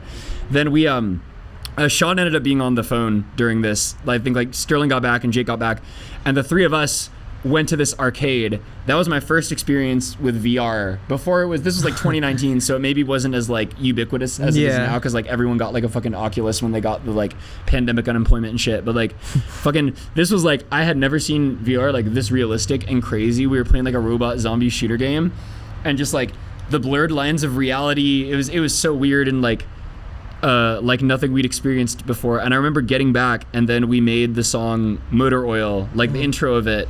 And it was like nothing like we had made. Like it was just this weird fucking like insecty beat with the drums. Like we had this super like West Coast synth in the beginning with like Jake's guitar, and like, I don't know if there's any correlation between the VR thing and that, but I remember probably it was like walking away from something that like very much put at least like my perception of reality on shuffle. I think we were all kind of feeling a little shaken by it. It was like, whoa, that was like trippy as fuck. Yeah. And then just like feeling like, damn, okay, well, we're in this like hotel room in the middle of nowhere. Let's like make some shit we have not made yet. Yeah. And that was really cool. Yeah. I'm trying to think of moments on the last tour. There was a venue I played in Olympia this past March called Swamp House. That shit was crazy. Yeah, crazy name for a venue. That was like real, shout out Swamp House. That was like real Olympia, like furry, like folk punk shit. Like, whoa. We were playing this house that was literally a house in a swamp. And what? This was really also like, I got to shout out my friend Johnny. She was also playing, and she brought the speaker that this is getting into funny territory, but so the setup for that was like, like when I say like real punk shit, like it was like the PA was like a speaker that like a mic could plug into. Sick. And my setup is like on that tour, it was me, Alex on drums, my interface playing the backing tracks off my laptop with my mic plugged into the interface. Yeah. But the outs of the interface were like our quarter inch. Okay. So like I couldn't just plug that into the speaker. But Johnny, my homie, she had brought this fucking Bluetooth. It was like a Bluetooth speaker that also you could plug shit into. I'm saying Bluetooth speaker because it sounds crazier, but like it was like low-key a Bluetooth speaker. It was not a very big one. Yeah. She ran her set off of it. It sounded really good for her set. That was the only thing I could functionally run my set off of and be able to play the songs. So we did just like crazy like Death Grips punk version of my set where I had the gain like cranked, playing through like my set through this Bluetooth speaker that you could like, it was so distorted that like whenever I wasn't singing or playing guitar, it was just feeding back, and it was like really small and the chords were not very long. So I was low-key like carrying it around like a lamp. Whoa. The video's on YouTube. If you search like Estelle Allen live at Swamp House, the shit is like on there and you can see it. It's a big venue. No, this is like someone's house. That's so cool. This is like somebody's house, but it's like in a swamp, like. Yeah, it was literally like in a swamp. It was fucking crazy. It was so cool. Like we pulled up, And I was like, I wonder how literal the swamp house thing is. And then like their mailbox is like impaled on like a gnarled tree branch. It was like some Twin Peaks shit. It was really cool. It's but like the smell. Like you don't expect the smell to actually smell. Yeah, but like this is like the smell, but in like Dark Crystal world. It was like some labyrinth ass shit. The smell, but it's in Fablehaven. Yeah, I have not seen Fablehaven. I was about to pretend that I'd seen that for some reason. I don't think there's is there a movie? I was referencing the book. Fablehaven? I don't know if they made a movie, but I think they were going to. They might have. I don't know about it. Fablehaven, when I read it as a kid, I always pictured it in a swamp. Okay, noted. Yeah, this was some swampy shit. And yeah, I would love to do another show if anyone wants to book this, where I'm carrying the speaker around like a lantern and just screaming at people. Dude, I have the craziest image of that in my head now. It was fucking nuts. I went full like crazy mode because we only had time to do 3 songs because they had like a hard curfew. Yeah. So, I did like DUI. I did a still unreleased song that if you want to hear it, you can look at that YouTube video, and like Gum. And that was all like in the space of like fucking like maybe 8 minutes. Yeah. And so I'm like crawling around, like screaming at the wall, like holding this fucking speaker. It was so much fun. Was the Estelle Allen tour you did just you and your brother? Yeah, most of it. I had the band with Tristan and Jacob, shout out, for like the California and Arizona dates. Yeah. But most of it was just me and Alex. Is that a really, really different experience, just touring with Alex versus like everybody else you've toured with? It's a really different experience for sure. I think musically especially. I mean, I think when it's like more people, everyone is maybe a little more like, I don't want to say like well behaved, but you don't get to that threshold of comfort where you can start being like kind of grumpy to each other. There's still very much this like civility of like, oh, okay, like we're in a bigger group, like, whereas like, you know, as like when you fucking are with like 5 people that you just, you know, everyone that came on tour with me is someone that like I'm super close with and love dearly. But when it's like a small group of people where everyone loves each other, like inevitably like someone's gonna get like grumpy and shit. So like that dynamic is already a little different, especially when you're siblings. Oh my god. Now me and Alex don't like I think we got like all our fighting out of the fucking of our system when we were young. I love him so much. That is like, you know, I don't believe love is something that can be tiered.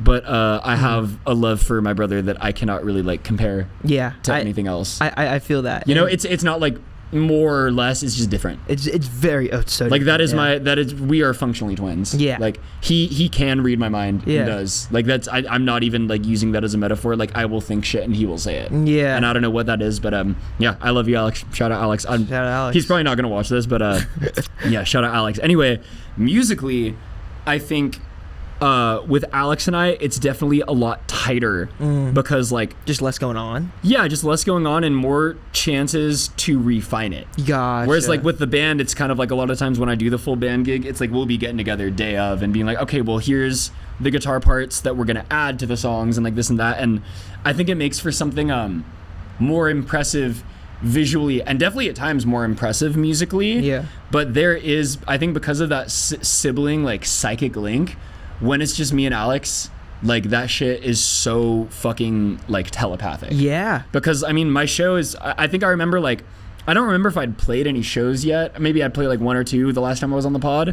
But I remember like, I think we brought up, because we were talking about Cardi, I probably brought up like how my show functions. And you guys have seen me play a bunch of times. So like, you know how it goes. Like my show is, I've been using the word functionally so often on this pod. It's a good word. I love that word. But functionally. My show is functionally my song playing out of the speakers while I like either harmonize or scream goblin noises into autotune, and Alex like plays a drum solo the whole time.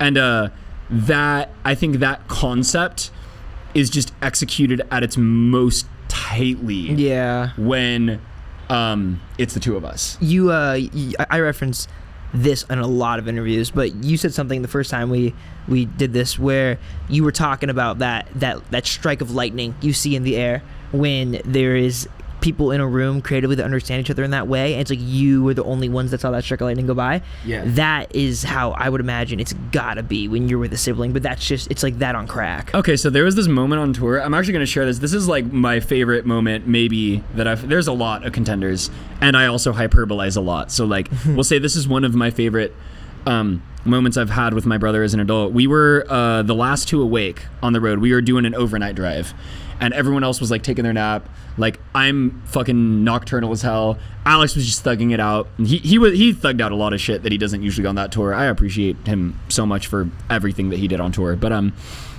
it was just us awake, and inevitably we were like, oh, like let's listen to some music that we like listened to when we were kids. Either, you know, like, or not even kids, like we listened to like the first 1975 album, and I remember like when I first showed him them, he was like he wasn't like, this band is ass, but he was kind of like, I don't get why you like this so much. And I remember we listened to that whole album. He was like, yeah, this is like a perfect album, and I was like, I know, but like then we were like, let's listen to shit that we did when we were kids. So we were listening to like the Black Crowes, we were listening to, you know, Red Hot Chili Peppers, shit like that. And then I'll never forget this. Alex said, I'm going to test if we're truly psychic. And I said, okay. And I knew exactly what song he was going to play. There was we hadn't even listened to this song together that recently. But I might actually cry describing this right now, so forgive me. But it's okay.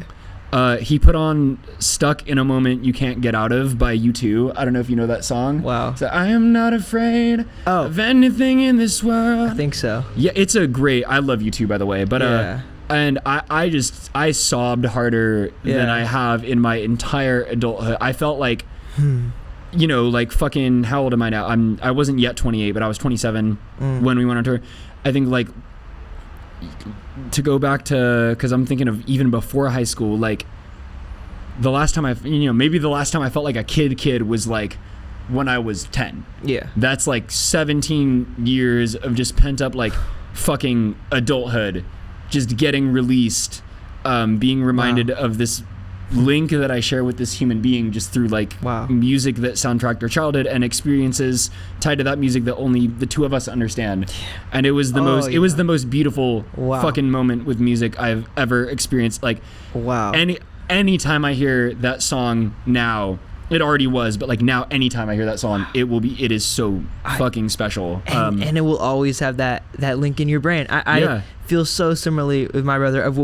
It's funny you brought up that song. I Still Haven't Found What I'm Looking For by U2 is a song, such a good song. But that song was very much one that soundtracked our childhood, and it's emotional. But it's like there's that one, there's Human by The Killers, and the songs mean nothing when you're a kid, but then you get older and they mean a lot. Yeah, seriously, because I mean, you can like Still Haven't Found What I'm Looking For, like damn, like I mean, how much is there in your adulthood to fucking relate to that, right? Like the sentiment of that, like it's my whole life. Stuck in a moment you can't get out of, like, you know, damn, these patterns got hands, like fucking there's so much in those songs that like when you're a kid you're like, oh, this music makes me feel like this, and that still happens when you're an adult, but like you really can pinpoint specific sensations and experiences and feelings of songs, and it's so crazy. I love people need to stop shitting on U2. I'm sorry, I like U2. Such a good band.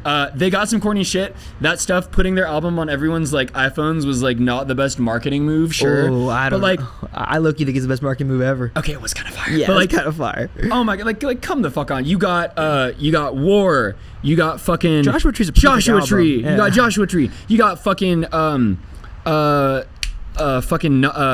what's the one with Stuck in a Moment? It's fucking All That You Can't Leave Behind. Such a great album. Brian Eno produced that shit. Like I didn't know that. Yeah, deadass. That is a fucking pop album that Brian Eno produced, and like that makes me want to hear Brian Eno do like a fucking Ariana Grande album. Like, oh my god, like they have just so much great music. I always point out the fact that their album How to Dismantle an Atomic Bomb has the same structure as Led Zeppelin 3.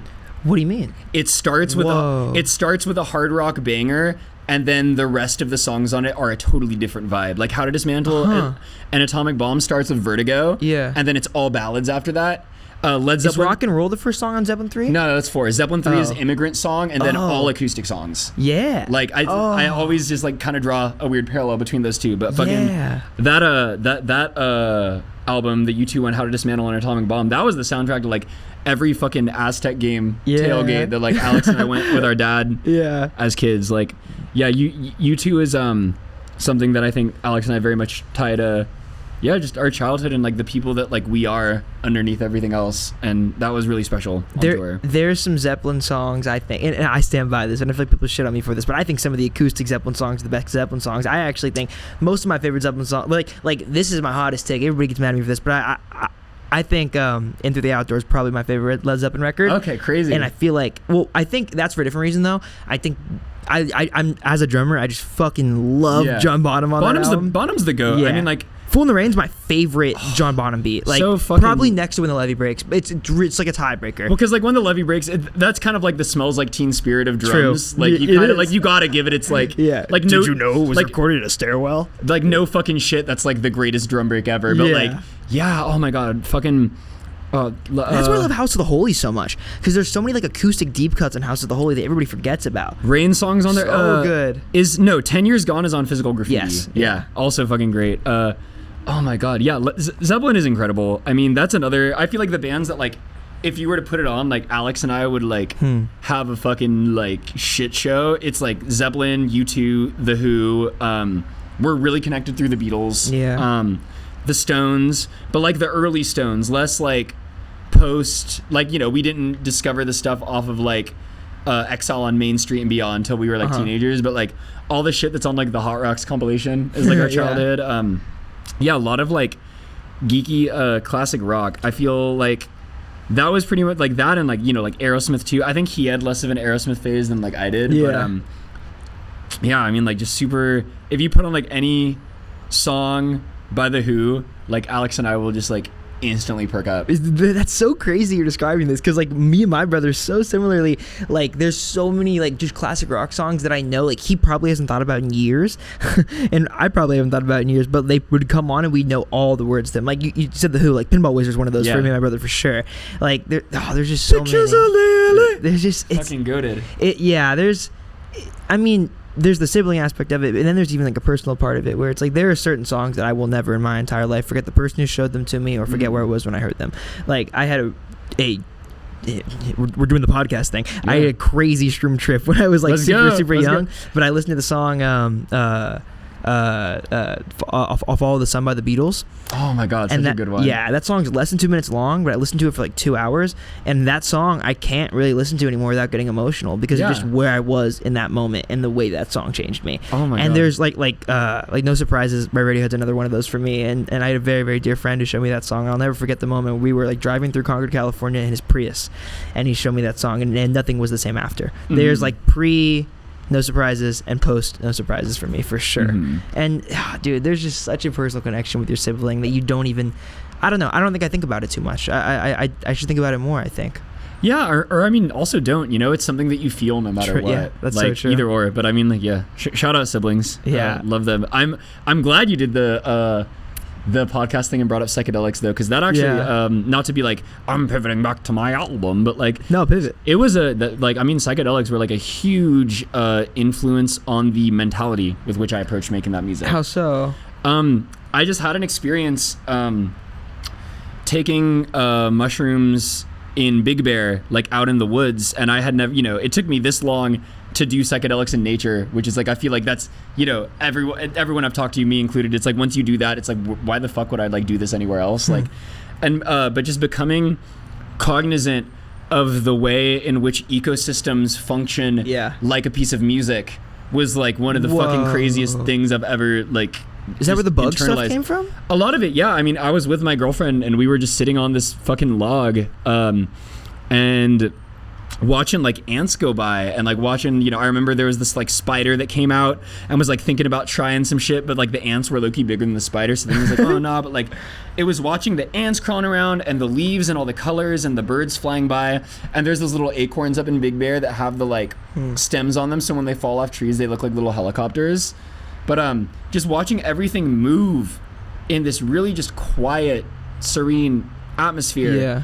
And it was all so uninhibited and just like, it felt like, you know, everything is moving exactly how it is meant to without interference. Wow. Like, you know, it was like a symphony. Like that, you know. Wow. Like it's all perfect harmony. I know how fucking shroomy that sounds, but like dead ass. Like the fucking acorns are like the little like sprinkly synths, and like the log upon which I'm sitting and like the sunshine on my face is like the drums and the bass. Like the fucking, things interact in life like elements do in a piece of music. Yeah. And I think that that stuck with me to this day. Like I can't not make music like that now. And I don't think you need like drugs to realize that. I'm sure that like classical composers were probably thinking very similar things, you know what I mean? Like, but you look at people whose artistic trajectories have been very not defined but very changed by psychedelic experiences, and it's kind of like no wonder. Makes sense that fucking John Lennon and George Harrison would have gotten spiked by their dentists and then like made fucking Revolver. It's so cool. Like I think as with any substance, right, I think there's like I don't believe that psychedelics are like this cure-all or like this thing that like everyone needs to do, or like if you do this it'll fucking make your life so much better. I've also had, as I'm sure you have, like fucking terrifying, awful experiences on psychedelics. I've actually like only ever had good experiences. Really? Yeah. Okay, I don't know why. Well, actually, I think I do know why. I think so when I was a kid, I was like I tripped like heavily for the first time when I was 16 years old. I was like, and like honestly, it wasn't because I wanted, I really, really wanted to try mushrooms. It's because I was like incredibly fascinated by toxicology. Yeah. And when I was a kid, like before I found music, I wanted to be a toxicologist. That was like what I wanted to do. I wanted to study substances, and more specifically like psychoactive substances and their effect on humans. That was like what I wanted to do. But I lost my train of thought. But damn, what was I saying? Psychedelics, being a kid, first mushroom trip, 16, you haven't had a bad trip. Yes, that's what it was. Yeah, thank you. I've never had a bad trip, and I think it's because I was so interested in toxicology, so the perspective I went into it with was so careful. Yeah. Like, I've been so careful with psychedelics, and I always want to remain that way, and I think that is so key. Like, you got to know exactly where you are, who you're with. Setting is everything. I think also it's, and this is unfortunate if you like psychedelics. Like, I say this as someone who's like, I love acid. Like, if I could do it without it, like, fucking fry, if I could do it like Sid-Barretting yourself. Oh yeah, I mean I would. I fucking love acid, but I am very cognizant, I feel like, of the fact that I think there is a point, no matter who you are, that like you maybe don't come back from. I agree. Yeah, and that's the thing that I try to be like. There was a period. It wasn't like while I was making the album, but it was like maybe the year before. Yeah, I had like really had an acid phase.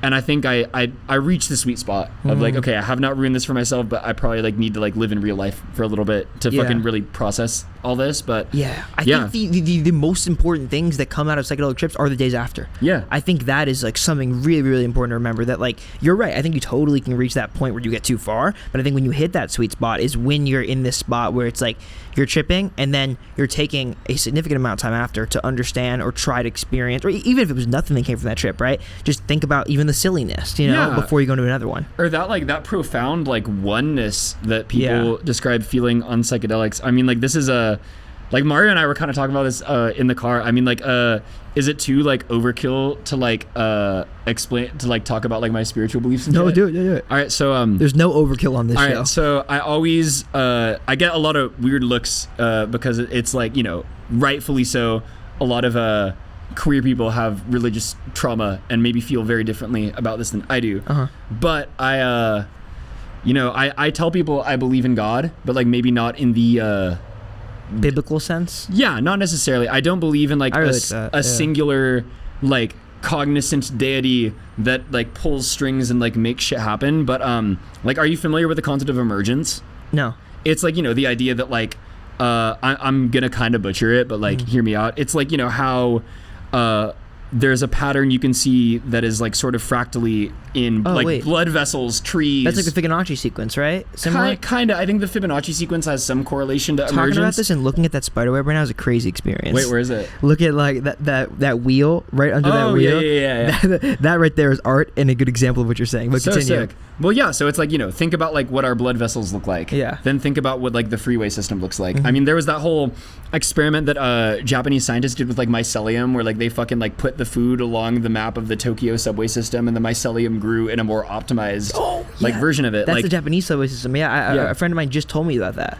Yeah, like it's fucking it's the law of like as above so below. And I think the way that I sort of have, once again, everyone's spirituality is completely it's touchy because it is a subjective way of understanding something that we're all part of. So I think that's where it gets like kind of finicky. But the way that like I have come to try to understand this world in which I got like kind of chucked into is that I kind of see all of us and everything as like a cell in a big organism, and I just simply refer to that organism as God instead of the universe, because one syllable is easier than the the universe. Yeah. But like I'm trying to remember how this but like the feeling of oneness that you feel on psychedelics, or at least that like I have and that I think a lot of people can relate to, right? Like that to me is something, that's the same thing as that organism. It's like I think you just feel cognizant of like the binding force that connects all of us, which like the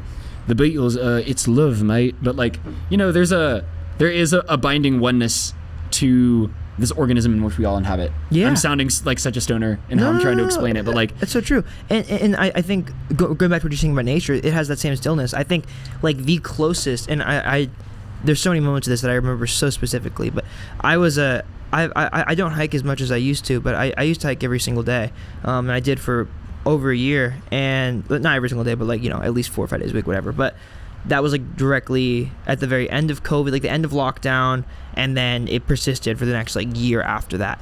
And I grew up in this town called Clayton, which is back and forth from this town called Clayton and this city called Concord, which are in the East Bay area, and they like are essentially overlooked by this mountain called Mount Diablo. And that mountain is a place that holds such a near and dear place in my heart.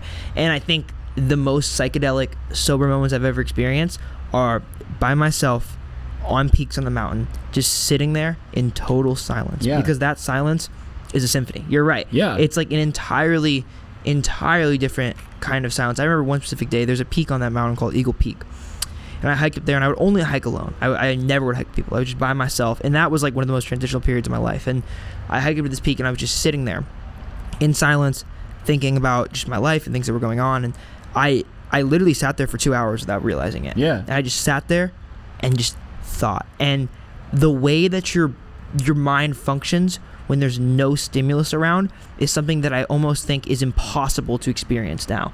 We have to like consciously seek that out, which is so weird. We're so like hooked on like dopamine and shit. Like I mean, like you don't get Family Guy Subway Surfers without like some shit being like severely fucked up with how we live our lives. But I mean, like that to me, right? It's like there's that saying that like humanity is just like God or the universe experiencing itself. Like you are just simply a lens through which this big thing that you're a part of.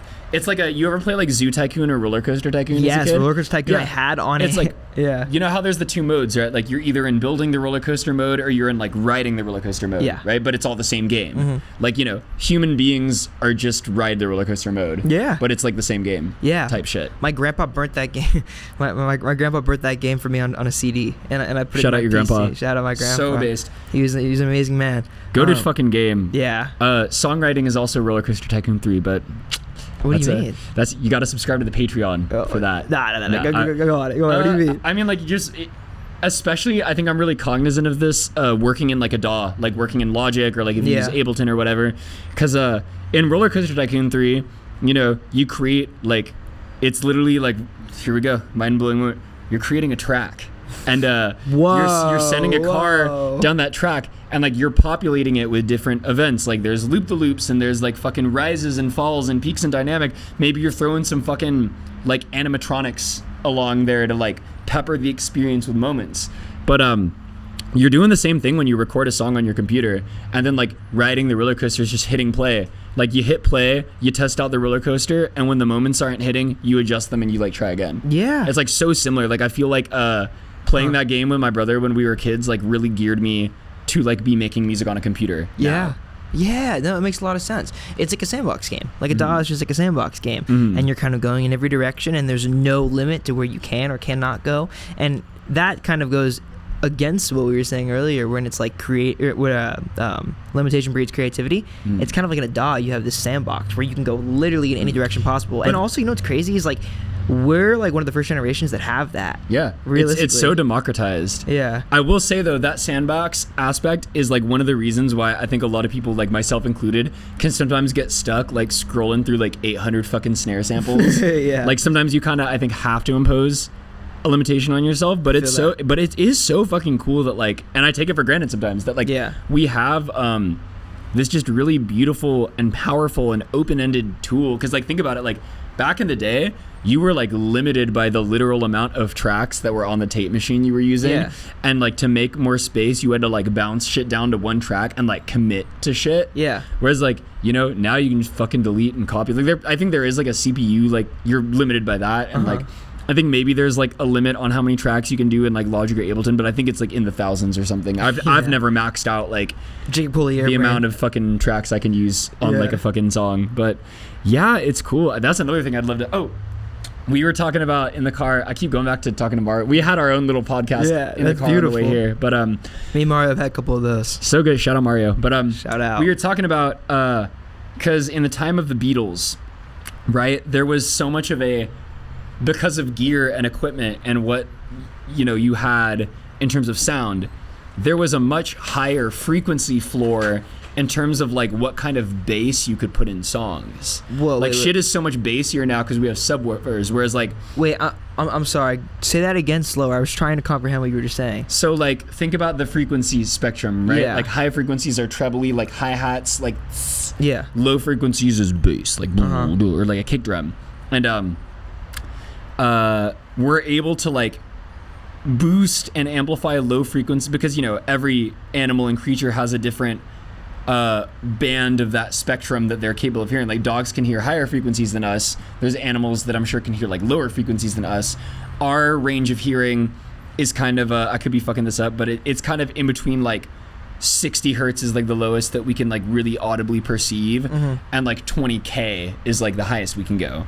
But it's like an infinite spectrum that like different beings can perceive different parts of or whatever. Same with color, right? But like there, you know, we have subwoofers, so we can really like amplify and feel those frequencies now, like that are around like 60 hertz, like the really low part of where we can hear. We can make that shit loud as fuck and like rattle our cars and like hear 808s be like crazy. Like back then, it's like maybe like, you know, I'm probably getting this wrong on an engineer, like old, like any 70-year-old engineer, please correct me. But like, I feel like the lowest floor that the equipment that was recording shit those days could really perceive was like around the like 100 range. Like there was no basis for what like a 808 sounded like.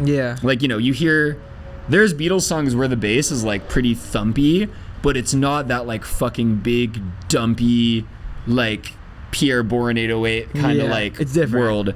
So I love to imagine it thumps, it doesn't bump. Like I'm thinking about the two like bassiest sounds I've heard in nature are thunder and a tiger growling. Like though, if you like you know, obviously I haven't seen a tiger in the wild. I was at like the fucking San Diego Zoo or some shit. But like, have you ever heard like a tiger growl in real life? Not in real life, no. It's so bassy. It might be like lower than like any 808 I've heard through a sub. Like it's so low and loud. But yeah, I mean, those were like the two places that I can think of where you can maybe hear a sound that low back in the day, but no one was making bass sounds that were that dumpy. So imagine pulling up to Abbey Road Studios with like a fucking subwoofer and just like playing the Beatles like a single 808. Like, would they short circuit?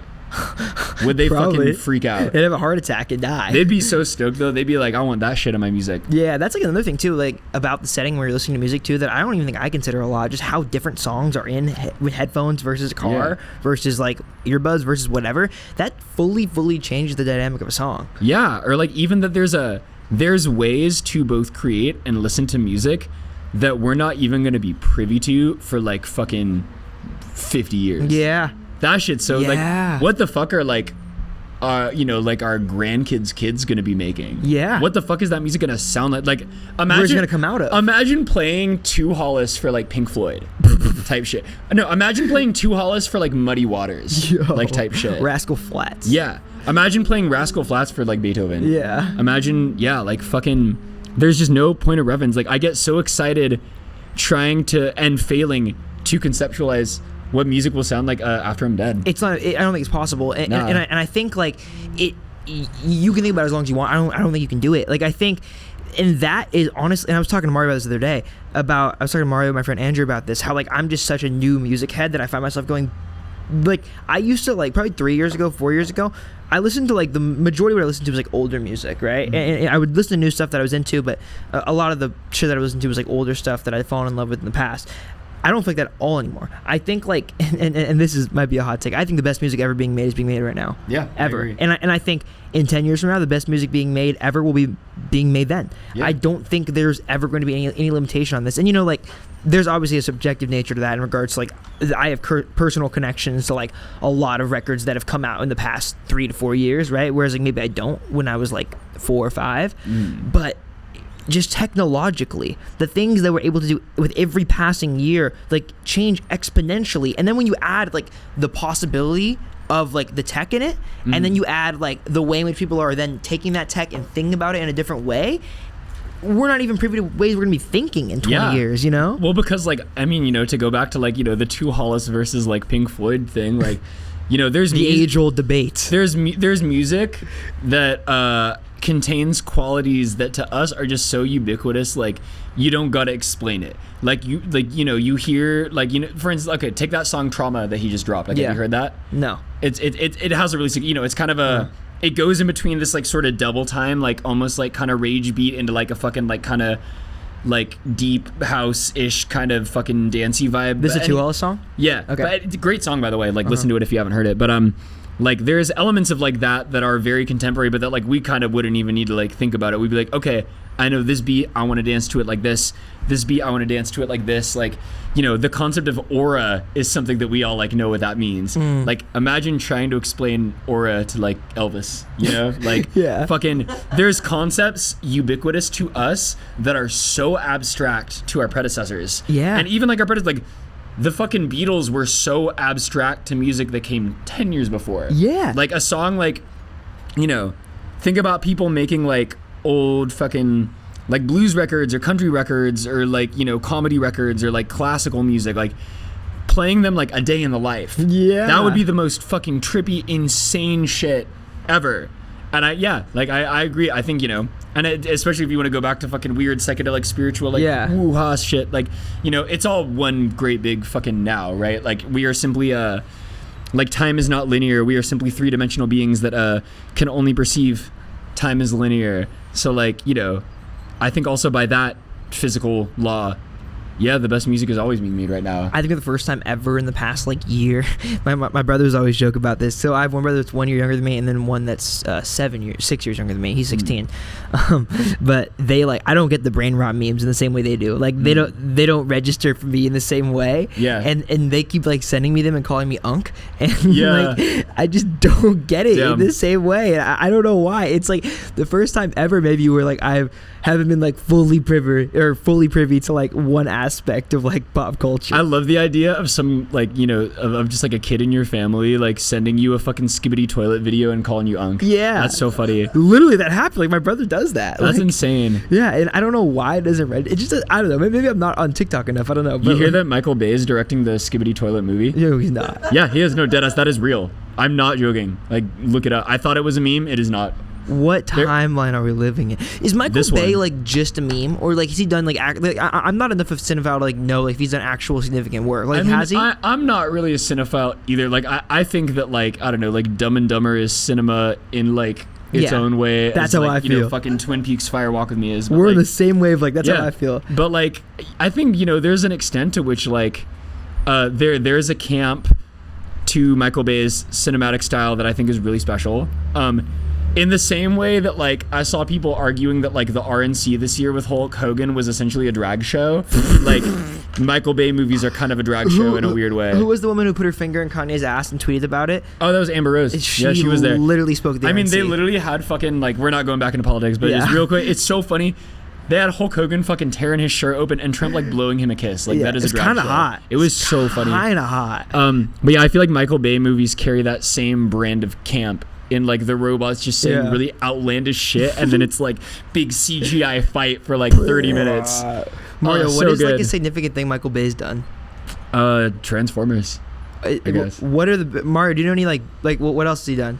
Oh, he did fucking Armageddon, that song with the Aerosmith song in it, or the movie with the Aerosmith. Like, don't want to close my eyes. What'd he say? The Rock. The Rock? With Nick Cage and Sean Connery. Oh, never. I haven't seen it. Sean Connery, bro. Connery. Yo. Me and my girlfriend met over a Sean Connery movie. You guys ever seen Zardoz? I was gonna ask if you seen yo. Go, bro. That movie's fucking. Oh my god. I've never met anybody else who's seen Zardoz. I sometimes I think I hallucinated that movie. I think. Like, oh my god. Okay, so And I've only watched it once, and I'm terrified to watch it again. But I think about it every day. I have to watch it again. I can't do it though. I literally like mentally cannot handle watching it a second time because I feel like I went into like a schizophrenic episode. Like I saw that shit before I got like sober off alcohol, so I was pretty fucking faded when I watched it. So I want to watch it sober, but oh my it's scary. God. What a movie. Let me ask you a question. To exist. What is Zardoz about? Keep in mind, I was really drunk when I watched it. I couldn't tell you. And I think about it every day. No, I'm trying to think. I think it's about See? I think it's about free will. I think it's about free will. I think it's about the idea, and like this even goes into our conversation about creativity through limitation, right? Yeah. Like think about like the ruling class in Zardoz, like they're so bored because they just keep like Dark Souls getting reborn whenever they fucking die and becoming young again, and they have like nothing to do. Meanwhile, this lower class person that like, you know, Loki does have this whole like conspiracy around him, and like his whole life is Loki planned out, but he doesn't know it. Like kind of comes in and is forced to reconcile with what free will means to him, and like what he does have a choice in versus what is prescribed to him, and how through the choices we make, you know, that is the only way in which we can ascribe meaning to or pull meaning out of life.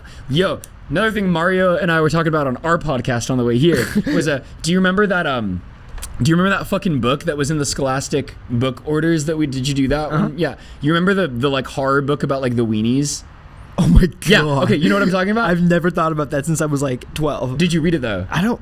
Probably. Do you remember the story about the girl and motion being impossible? No. So the story goes that this girl is in, I forget if it's like a science class or a math class or something, but her teacher is talking about like, okay, well, because you know, numbers are infinite, motion is functionally impossible.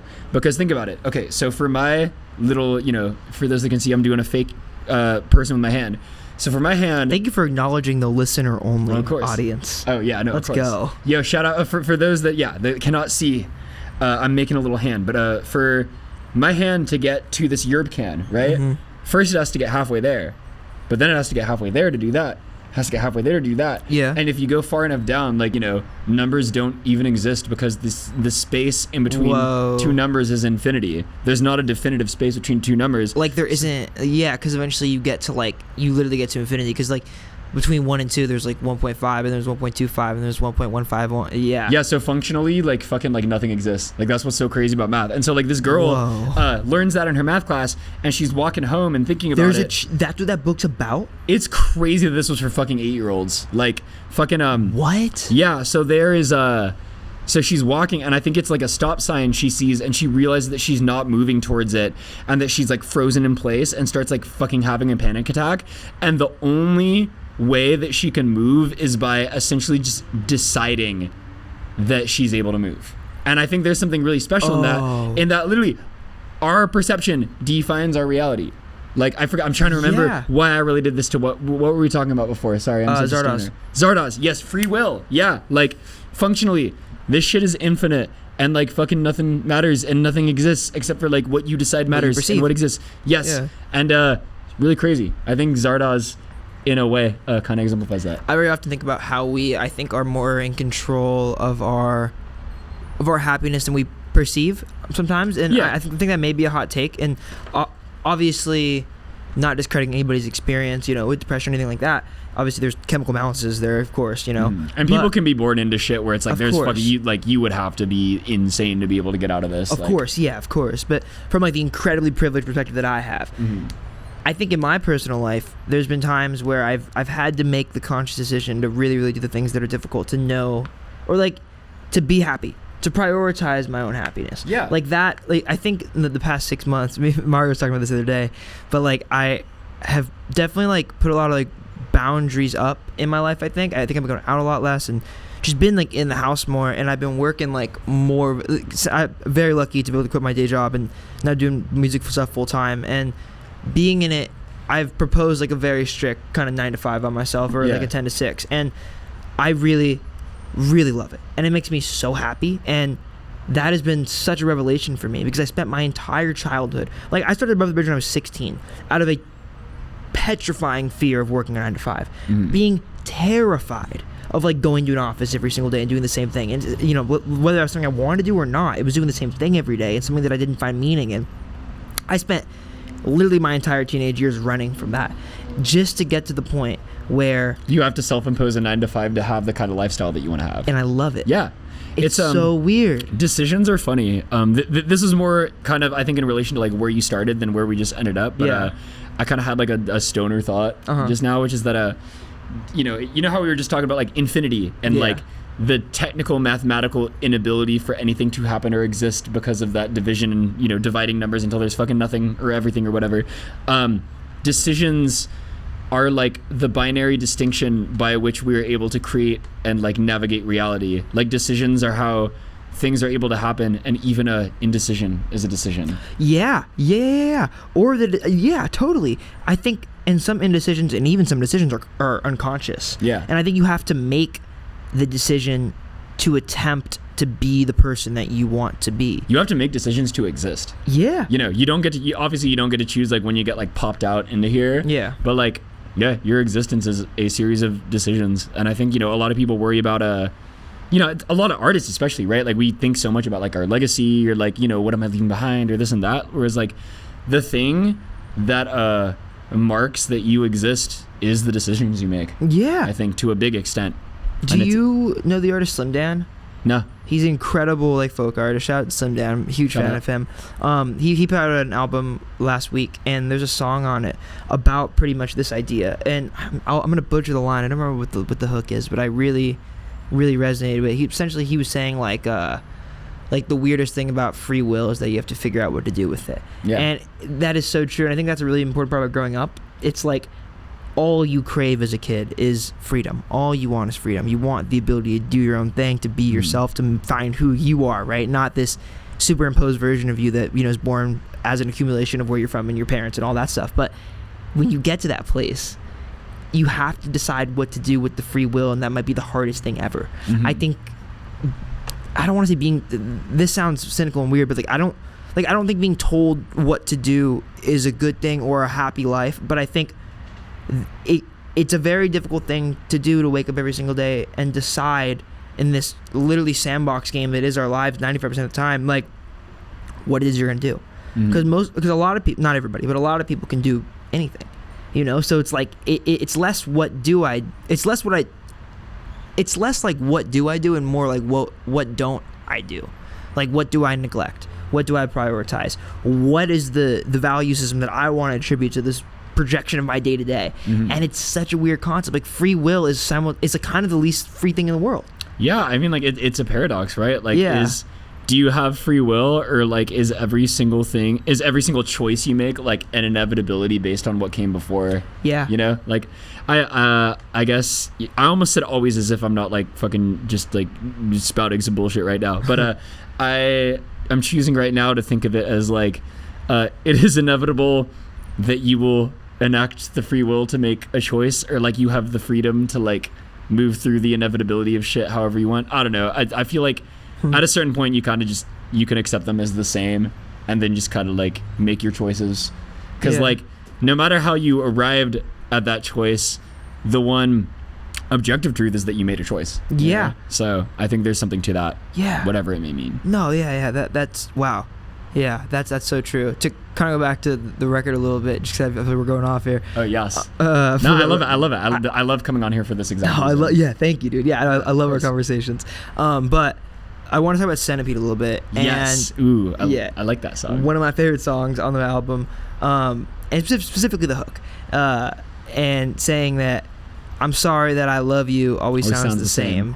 And when I listened to that song, I thought it gave me a lot of thoughts, but I was curious where you were when you wrote it and if I was projecting my own experience onto it or not. But I really got like from it that feeling of comfortability in a relationship where you get to this place where like I love you can feel like a mute point for one of two reasons. Be it like is it because it's implied because you have so much intrinsic love for another individual, or is it that it's just what you say, you know? Like, but that line hit me so hard. But I was curious, like, where it came from in your life. It came from a conversation that, and, you know, I don't want to air out, like, too much of my personal life. Like, you know, I think I want people to hear that album. Like, if you listen to the album, you kind of get the gist of what was going on at the time. And, you know, it may relate to stuff that you've gone through, clearly. But, what's it called? Sorry, I'm trying to go about speaking on this I get it, responsibly. No worries. When someone else is involved. Totally. But it did very much, I think you put it really well, honestly. There is kind of like the first time you say I love you to somebody, it's huge, it's really special. You get the fucking flutteriness, and it's an unbelievable feeling. And something I think was really special about Strange Creature as an album is you know, the first half was me experiencing falling in love for the first time, both as like an adult and as like an, you know, as an out trans woman or whatever. And the second half was me experiencing like real heartbreak for the first time under that same lens. And it was crazy how equally potent I found both emotions to be. How different the kind of creativity that sprang from them was, but also how similar the source of that creativity was. But it's like it can mean two incredibly opposite but also connected things. There's a weird kind of fulcrum and balance to those two things. When you are on that, you know, when you're in that first half of the album and you meet someone and you fall in love with them, the first time you say I love you is like fucking it at least, you know, in my experience, feels fucking crazy. It's so special and beautiful, and it is just like bursting to come out of you. But then that's a great way to describe it. You're with someone for a long time and you're just comfortable, and after a while, you know, maybe the phrase I love you can be used in so many different ways. It can be like reassuring. I've been in the past, like, you know, when I was a lot younger and a lot more headstrong, I've been in relationships where like maybe that phrase was used in like a really manipulative way, or like used in a way where you expect the person to say it back, or like this bring or that. Them back in, like it can take on so many different forms, but it is the same phrase. And after a while, when you do get comfortable in a relationship, like straight up, that honeymoon kind of flavor isn't as potent as it was.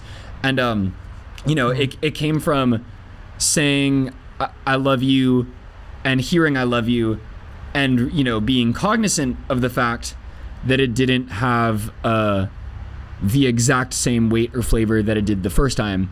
And then, you know, it came from my partner being like, you know, I don't remember if they said exactly that phrase, but like something akin to like, you know, we were talking, because we were also long distance at the time, and like talking about like how tough it can be to like maintain that, because especially when you don't have face to face with someone, it's so tough to like it's tough to, you can tell somebody I love you and like you can know they mean it, but like when you're just kind of only hearing it or reading it, it can be very hard to take it as that person intends it, as opposed to like how the empty space fills in. Oh, it feels so different. At a certain point, like, you know, maybe the other person's feeling that, and it came from my significant other, you know, apologizing for like, hey, like, you know, I'm sorry that I love you always sounds the same. Yeah. And, you know, there was also that fuck part of me that was like, damn, like that's really heavy and that makes you want to cry. But that's a bar and that's a chorus. I'm gonna put that shit in a song. No, but and that's being a musician. Yeah. It was like anyone that I've showed the album to early, and I've played that song in a couple shows, like people seem to really resonate with that lyric, which I think is cool. It hits a lot. I think this kind of stemming off one thing you said, I'm not sure, we can return to the greater point, but I think there's something that's so important about being in a relationship, and I heard this on, I wish I could remember the dude's name. He was a marriage lawyer, and he was talking on this podcast that I like, and I like didn't like expect this at all, but he's a dude who he or not a marriage, I'm sorry, he's a divorce lawyer, but he was on this podcast about love, and I found his perspective was so interesting, because it's like, how can you be a divorce lawyer and like look at love in the way that this guy did? But he was, because, you know, he sees everything. He sees the end and the beginning and all of it, and he had such a fresh perspective. But one thing he was saying that I think really resonated with me is that like love is just a series of conscious choices. Love is just a series of yeses. It's like a yes and a yes and a yes and a yes. That's all love is. It's and not to say that love is a choice. I don't necessarily think it is. I think love's something that you fall into, but I also think like to make the decision to dedicate yourself to love is a very, very, very beautiful thing. And I think it can be conscious, it can be subconscious, and maybe I think there's an argument to me that if it's conscious, maybe it's no longer there. But I think choosing love over everything is a very, very powerful thing to do, because I think so many beautiful things that begin and still have love can end over things that aren't even love related, whereas like it's so interesting because you can love somebody so much, they can still piss you off, they can still do you wrong. It's part of it. I mean, that's what like sibling love is like. That's a great example. I mean, love is I think I said this earlier as a meme, but love is the binding force that holds together all life. And I'm sure in a stony way you could argue holds together things that aren't alive too. But it's interesting how many shapes it can take.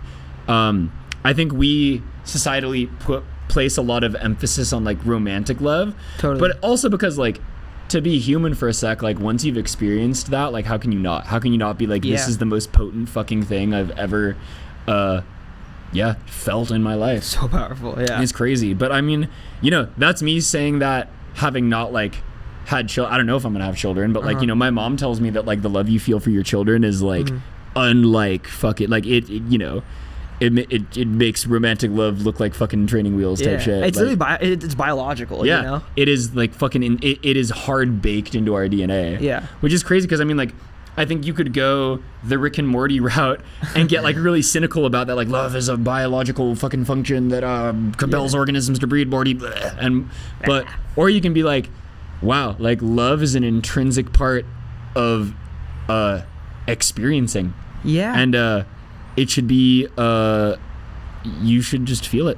You should feel it at any chance you get. And I feel really, my heart goes out to those that maybe have had experiences with like romantic love or even like platonic love that have maybe caused them to feel as if they should withhold it. I don't think love is a finite resource. I think it's something that just always exists. It's like creativity.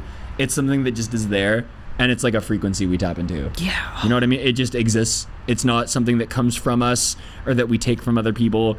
It's not something that can be doled out or guarded or something you can choose to share.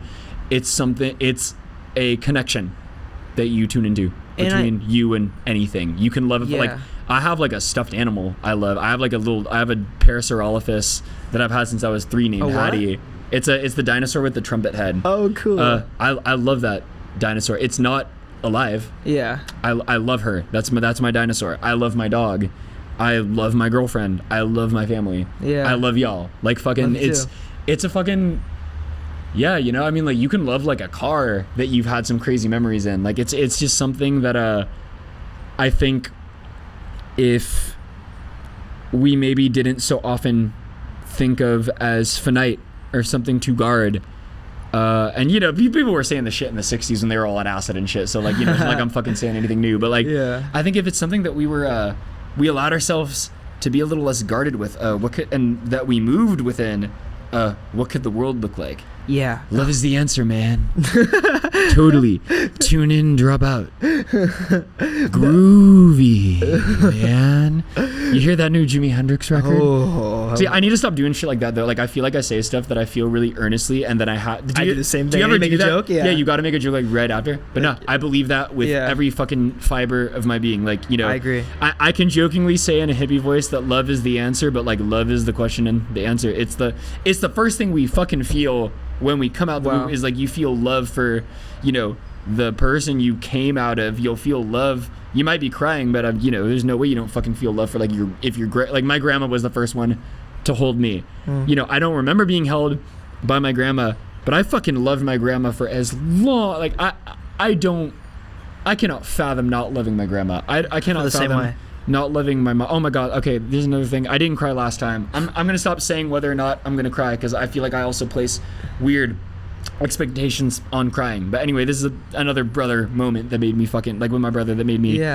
emotional. But we had you remember how I think I told you about this last time on the pod about how the song Gum was about like taking acid and going to like a Machine Girl show. So that was with my brother, and we got back from that show, and we were like we only took a little bit, but we were coming down off it, and this was very shortly into the beginning of my transition, so it was something that like Alex was still getting used to, which, like, by the way, I mean, like, he was, I don't know what it would have been like having to go through that weird, awkward phase without Alex just being as loving as he is. But we were on acid, so we weren't really fucking thinking, there were no weird social boundaries we're just kind of talking as two people that love each other. And, I was talking about how just shit felt at the time, like, being very, like, it's been a couple years, so, like, slowly but surely, like, my body is beginning to more closely resemble the way that I feel or whatever. But, like, at the time it was, like, very much like I'm just in, like, some fucking dude's body, but, like, and then, this is such a reductive, like, I know a lot of trans people that would, like, hate me describing it as this, so just, no, this is just me kind of, like, clumsily attempting to describe how I felt at a certain point. You're valid, though. It's your experience. Not even describe how I felt, but, like, describe how I would have tried to describe it. I don't know. Anyway, I'm gonna stop justifying it. But anyway, yeah, like, I was describing to Alex the dissonance between, like, this awareness of who I was and, like, the body I was inhabiting at the time, or felt I was inhabiting. And he was like, like, because I'm older, so he was like, you've been around for as long as I've been alive. And he described being born and, like, our relationship and my presence being, like, one of the first things he felt, and, like, how he, in its essence, like, he couldn't ascribe my presence to, like, a name or a gender, like, just like, kind of love, like, he oh my god, You're good. It's okay. He described it as, like, oh, like, you were just, like, this big, loving, like, squishy presence that I felt from when I was born. And that's, like, one of the most beautiful things anyone's ever said to me. Like, it, wow. Like, before being, like, Estelle and Alex, like, it was just kind of love. Yeah. And I think that's really special. That's beautiful. That's so beautiful. Yeah. Your hug? Oh, that's yeah. So no, beautiful. I love a good hug. I love you, Alex. God damn it. You make me cry, like, all the time. No, that's so beautiful. And I think one of the most beautiful things about that sibling love is that it doesn't really have to be defined, ever. No. There's such a baseline understanding of it, like, obviously, I think it's healthy, especially in, like, romantic relationships, to, there can be talking about it too much, but, like, communication is really important. And there's times even, like, in our relationship where, like, sometimes Alex and I have to be like, oh, hey, like, that kind of pissed me off and this is why, or, like, but there is an extent I felt in no other relationship to where, like, we are just on the same page. Yeah. Like, to, like, where with no question. Yeah. Like, it's just, we know when it's, like, time to talk about something versus when it's like, nah, I totally get how that was, and, like, I don't know. And you both know it, and you don't know why, and you just know that you know it. Mm-hmm. It's indescribable. And I think that, like, you're right. That is one of the most beautiful, beautiful, beautiful kinds of love. And going back to what you were saying about, like, you were talking about to your mom about having that love be, like, a biological thing where, like, you and your sibling are binded, like, always, and that will never change. Very similar to, like, the love you have for a child. And I think that it being biological actually makes that love more intrinsic. And, like, call it what you will, right? Call it, you love your siblings because of survival. Call it you love your parents because of survival. I think that makes it more beautiful. Yeah. And I also think that, like, even with a romantic partner, even if you want to, like, denote love to being a biological inclination to mate, right?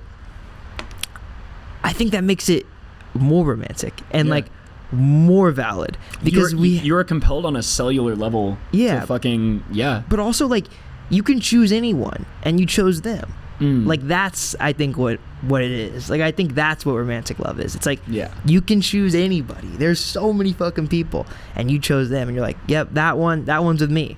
That, I feel like, is why love is a choice. Like, it's just such this powerful inclination, and you don't know why. Sometimes you don't know. Sometimes it's hard to describe why you love somebody, but it's something that we understand on such a cellular level that it's like we almost, like, don't need to. I think sometimes, like, at least I know it's like this for me. It's like I feel like I need to be able to intellectualize love in order to just justify the fact that I feel it in a way that defies not understanding but just, like, rationalization. It's like, like, you understand it so well that you, like, can't get a handle on it, if that makes sense. Know, it's funky, but or even so, like, you understand it so well that you can't even put it into words. It, like, transcends words, which I think music does a lot too.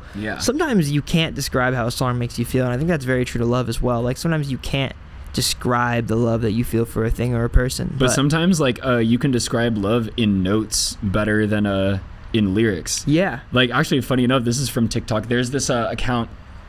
It's a producer named Heem. I think the account is like Songs by Heem. It's somebody who like they make like jazz on Fruity Loops. Whoa. With like sequenced instruments. Really cool. And there was the first time they came on my For You page, they just had this composition that fucking stopped me in my tracks. Like I ran that shit back like fucking 10 times. It was just this composition that just like sounded like love. It was an instrumental jazz. It was a melody. Wow. It was the thing I was playing on piano when I was in your living room a little bit ago. Every time I sit down at a piano, like I think I DM'd them and asking if I like, because there was one chord I couldn't figure out or whatever. I forget if they even responded, but like, you know, that thing I was playing was to my best understanding. That it's not nearly as pretty as it was in the TikTok, but yeah, it was. Sometimes you just hear notes and you're like, damn, I don't have like English that describes that, but like, or like whatever language I speak, but the notes say it. Yeah, it's really cool. You probably understand this a lot better than me because you definitely have a better understanding of music theory than I do. But I remember one time having I'm a nerd. I remember one time having a conversation with Rafa, and he was explaining to me like the way that certain chords evoke emotion, like, and that was something that I don't think I'd ever like considered, like building a chord progression in a way that like relates to emotion, right? So like chord 1 might be happy, chord 2 might fall into a slightly more melancholic territory, and then chord 3 might resolve in a way that doesn't necessarily bring it full circle, but it might make it like it might leave a question on it. Yeah. And that's something that I don't think I ever really considered until that conversation. There's a very strong syntax to chord progressions that I think is really fascinating. Also, even just in terms of the dynamic of different chords' relationship to the concept of home. Like do you have a guitar in here? I don't think in this room. I think my guitar's in the living room. Damn, I was gonna say if you had an instrument, I could do this. Is there or no? Literally. Do we got an instrument? Damn, there's like 3 in the living room. Damn. If you want, I mean, we can stall while you grab one. Thank you. Shout out Mario. Thank you, bro. Thank you. What are you gonna do? I was just gonna illustrate some chord shit. Yeah. Because I love music so much. I mean, like, I feel like, you know, speaking of like protecting yourself against being genuine, like, I think, especially because of like the scene I'm in and stuff, like sometimes I feel like really pretentious being someone that loves music theory so much. And like, I'm obviously really privileged to have like gotten my year before my lazy ass dropped out of music school. But like, I love it. I think, you know, I had a really unhealthy relationship with it and I didn't understand it very well until I reached the point. Oh, that's fine. Busted guitar is perfect. Yeah. Until I reached the point where it was like... I tried to restring this yesterday and I snapped it. Totally fine. It happens. I love nylon. Let me make sure we're in tune. Anyway, but yeah, to those that are maybe having a contentious relationship with music theory, it's just a language to describe what's in your head.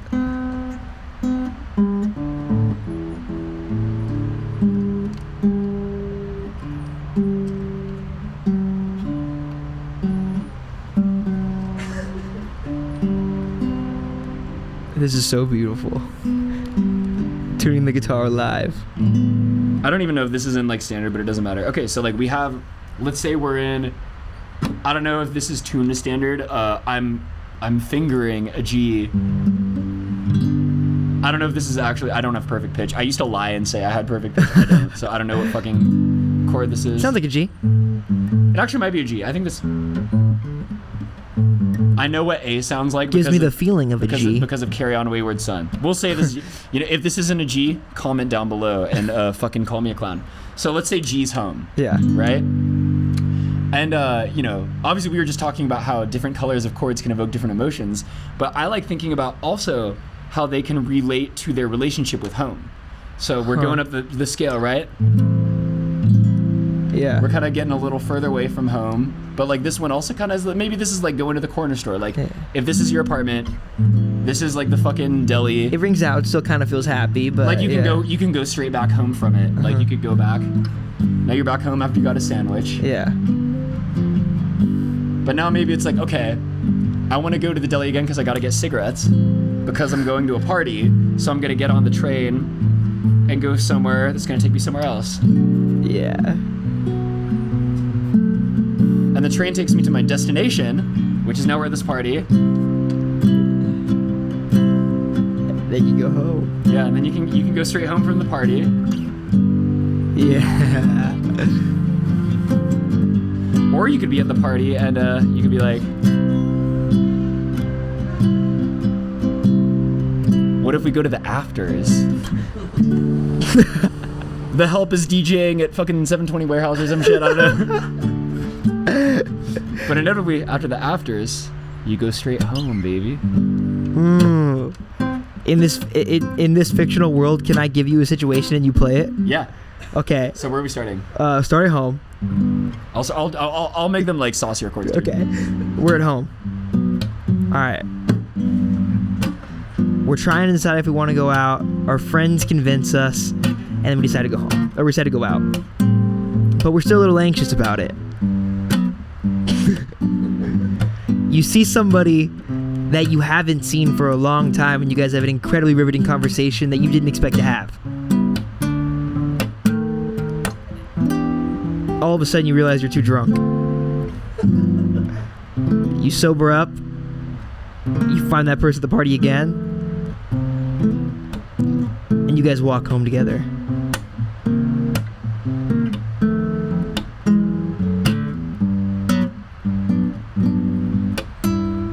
You get home. You take a shower. You start reading. And you realize you want to call that person and tell them how much they mean to you. You call them. And then you go to bed.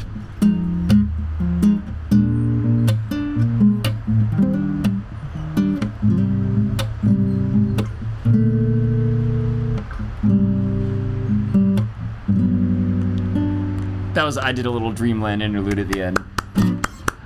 I feel like Rafa would probably do that like way better. I don't know as much theory, but yeah, I mean it's you can it's like story structure writing a book or a movie, right? Like you can do like your rising and falling action and shit, and like there's just such a interesting relationship between chords. I mean, you can get into all the like weird Jacob Collier shit that I don't know anything about, like negative harmony, but like negative harmony. I love chords. I mean, something on Strange Creature that I was really cognizant of was trying to use like more R&B flavored chord progressions just to have more just like more flavor to, because like I think I mean, don't get me talking about like hyperpop shit because I'm probably I don't know hyperpop theory, but fucking you know, I think a lot of the current scene of what we call hyperpop, like the elements outside of electronic music that I often hear it take from is like more emo pop punk type of shit. Totally. Where like, you know, that shit's really cool because it's so simple, right? You can take from like... I mean, so much is that, like, Glave's a good example of that. Yeah, exactly. You can take those kind of like classic chord progressions. Yeah. But I was kind of like, okay, well, I've never heard like Umru snares and like fucking like crazy distorted trap beat over, you know, like the chords to set beat is like... Very R&B, yeah. Like Nelly would sing over this. Yeah.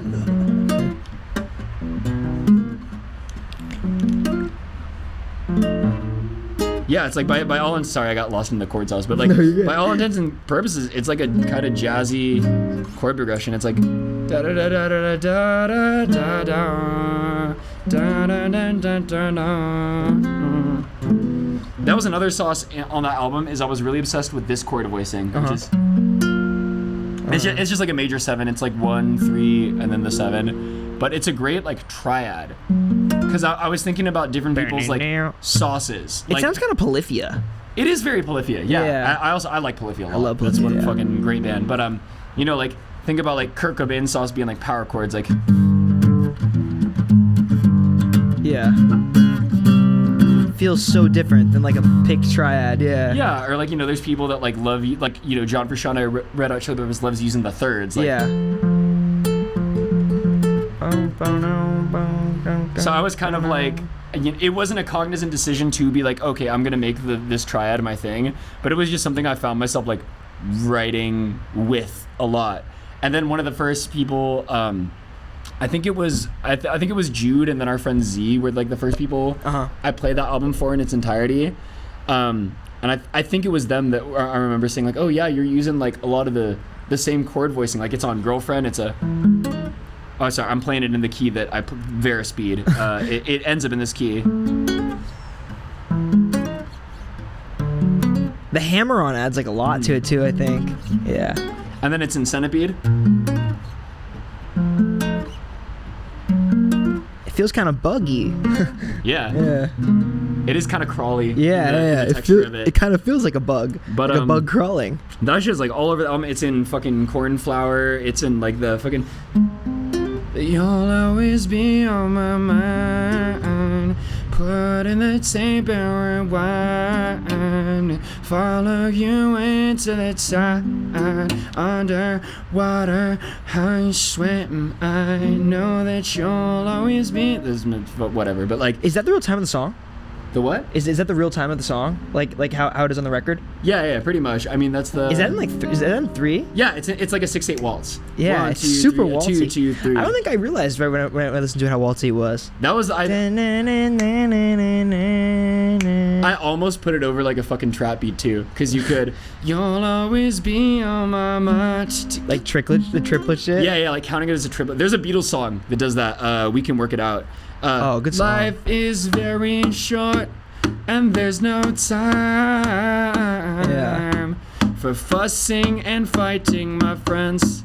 1, 2, 3, 4. I miscounted. It's hard. I'm not a drummer. Yeah. Music funny. I love it. Music funny. Mm-hmm. I don't think I realized it's really always been so interesting to me. Like even outside of chords, how time signatures also provoke emotion. Like I didn't realize this. So I played the band for a while. I love the people I play music with a lot, but it's always been like a side thing I've done, always just kind of under the radar, because I love it, and it always reminds me why I love everything I do. And I didn't realize this till like somewhere recently, but I don't play very theoretically as a drummer. I'm definitely like more of a punk drummer, and I play very sloppy. And I didn't realize, but I write a lot of songs. I didn't realize that I almost only write in 3 and 6. And I don't know why. It's just like my internal clock is not in 4, and I don't really understand why. I mean, that was the more common chord progression. Like I'm gonna fuck this up. I'm not a music historian, but I think it's either like classical or like Baroque, maybe. Like if you look at like shit from like the 1700s, like always more waltzy. The predominant time signature is 3/4. Yeah. Like I wonder. I mean, like what kind of music did you get like started in? Like I pretty much like when I was learning how to play drums, like Chad Smith is one of my favorite drummers ever, and then Fab was another one of my favorite drummers ever. Okay. So very like 4/4 type shit. Yeah. Yeah, like 4/4 type shit. Like I didn't like really grow up playing anything that was like waltz time traditionally, but it's not like I don't feel like I play drums in 3 or 6 a lot, but it's like where you kind of feel the pulse in it, huh? Yeah, well, it's also just where I write songs, and I don't know why. So maybe it's like a melodic thing. Like when I think about melodies, like they fit 3 and 6 better. I don't know. It's a nice feel, too. Yeah. I mean, obviously, like there's the waltz feeling. Like it is, people forget that, like, our idea of a dance beat, because of how just people dance in 2024, is do, Brat Summer. But like a dance beat, even like up to like probably like what, like the 1920s was a waltz. Like 1, 2, 3. That 4, shit 5, that shit was like David Guetta, like back in the day. How funny is that? Yeah, it's such a weird concept. It's so crazy. God.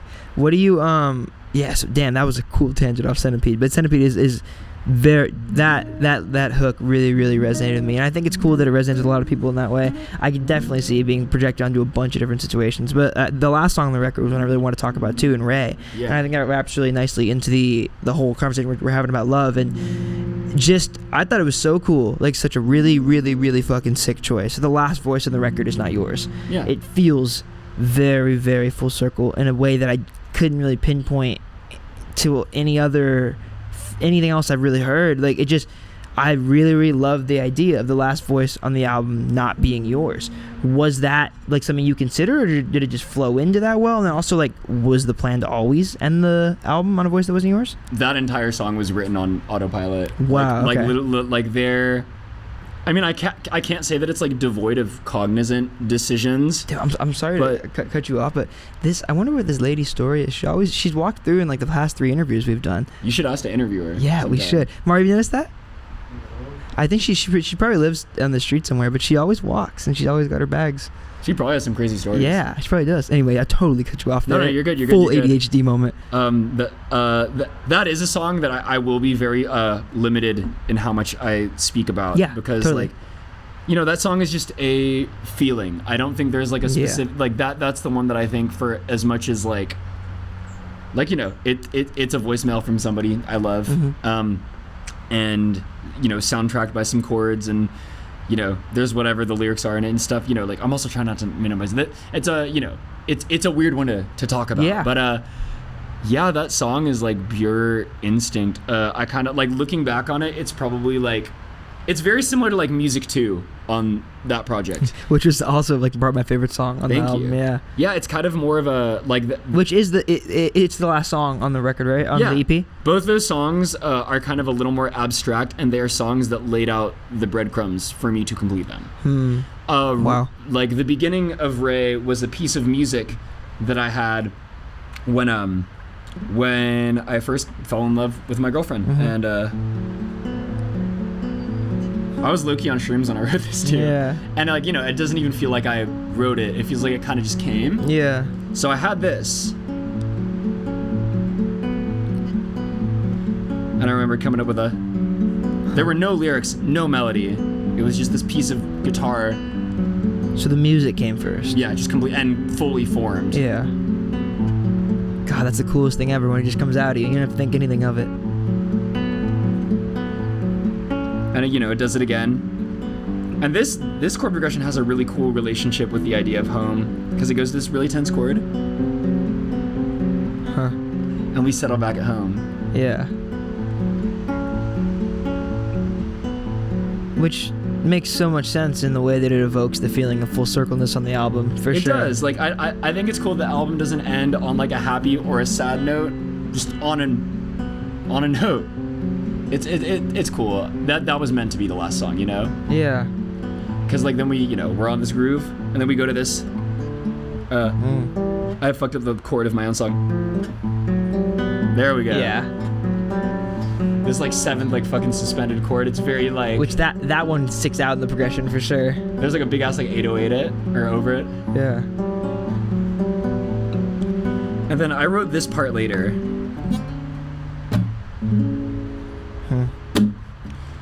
Like this part kind of came when, with, you know, without talking about my personal life too much, when I was writing the second half of the album. Gotcha. And it kind of has its own feel. And it kind of ends the song in a place where it's not a happy face, it's not a sad face, it's somewhere in the middle. That's like how that. It's just something that made me feel something very purely that I can't really articulate. Yeah. And then we kind of end on the like. We're going between those chords, and then the last bit.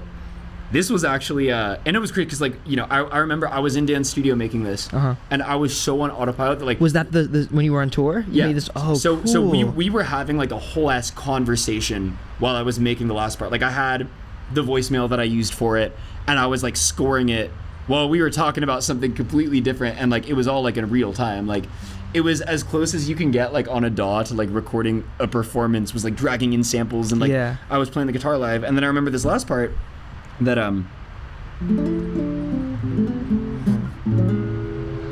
so that was sampled from my Instagram story that day, because I had come up with this groove and I wasn't going to use it for anything. I just I posted me playing it like on my story. I just sat on the ground, set my phone up, and played like.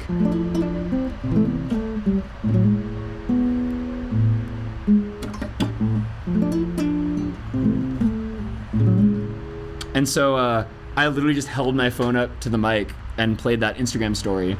And at the end of the album, after, like, you know, that's happening over some parts, what's really this part always makes me want to fucking cry, is the voice that you hear over it briefly when this progression comes in is, like, in key with it. So there's a second where the notes line up. That was not intentional. Wow, that feels like fate.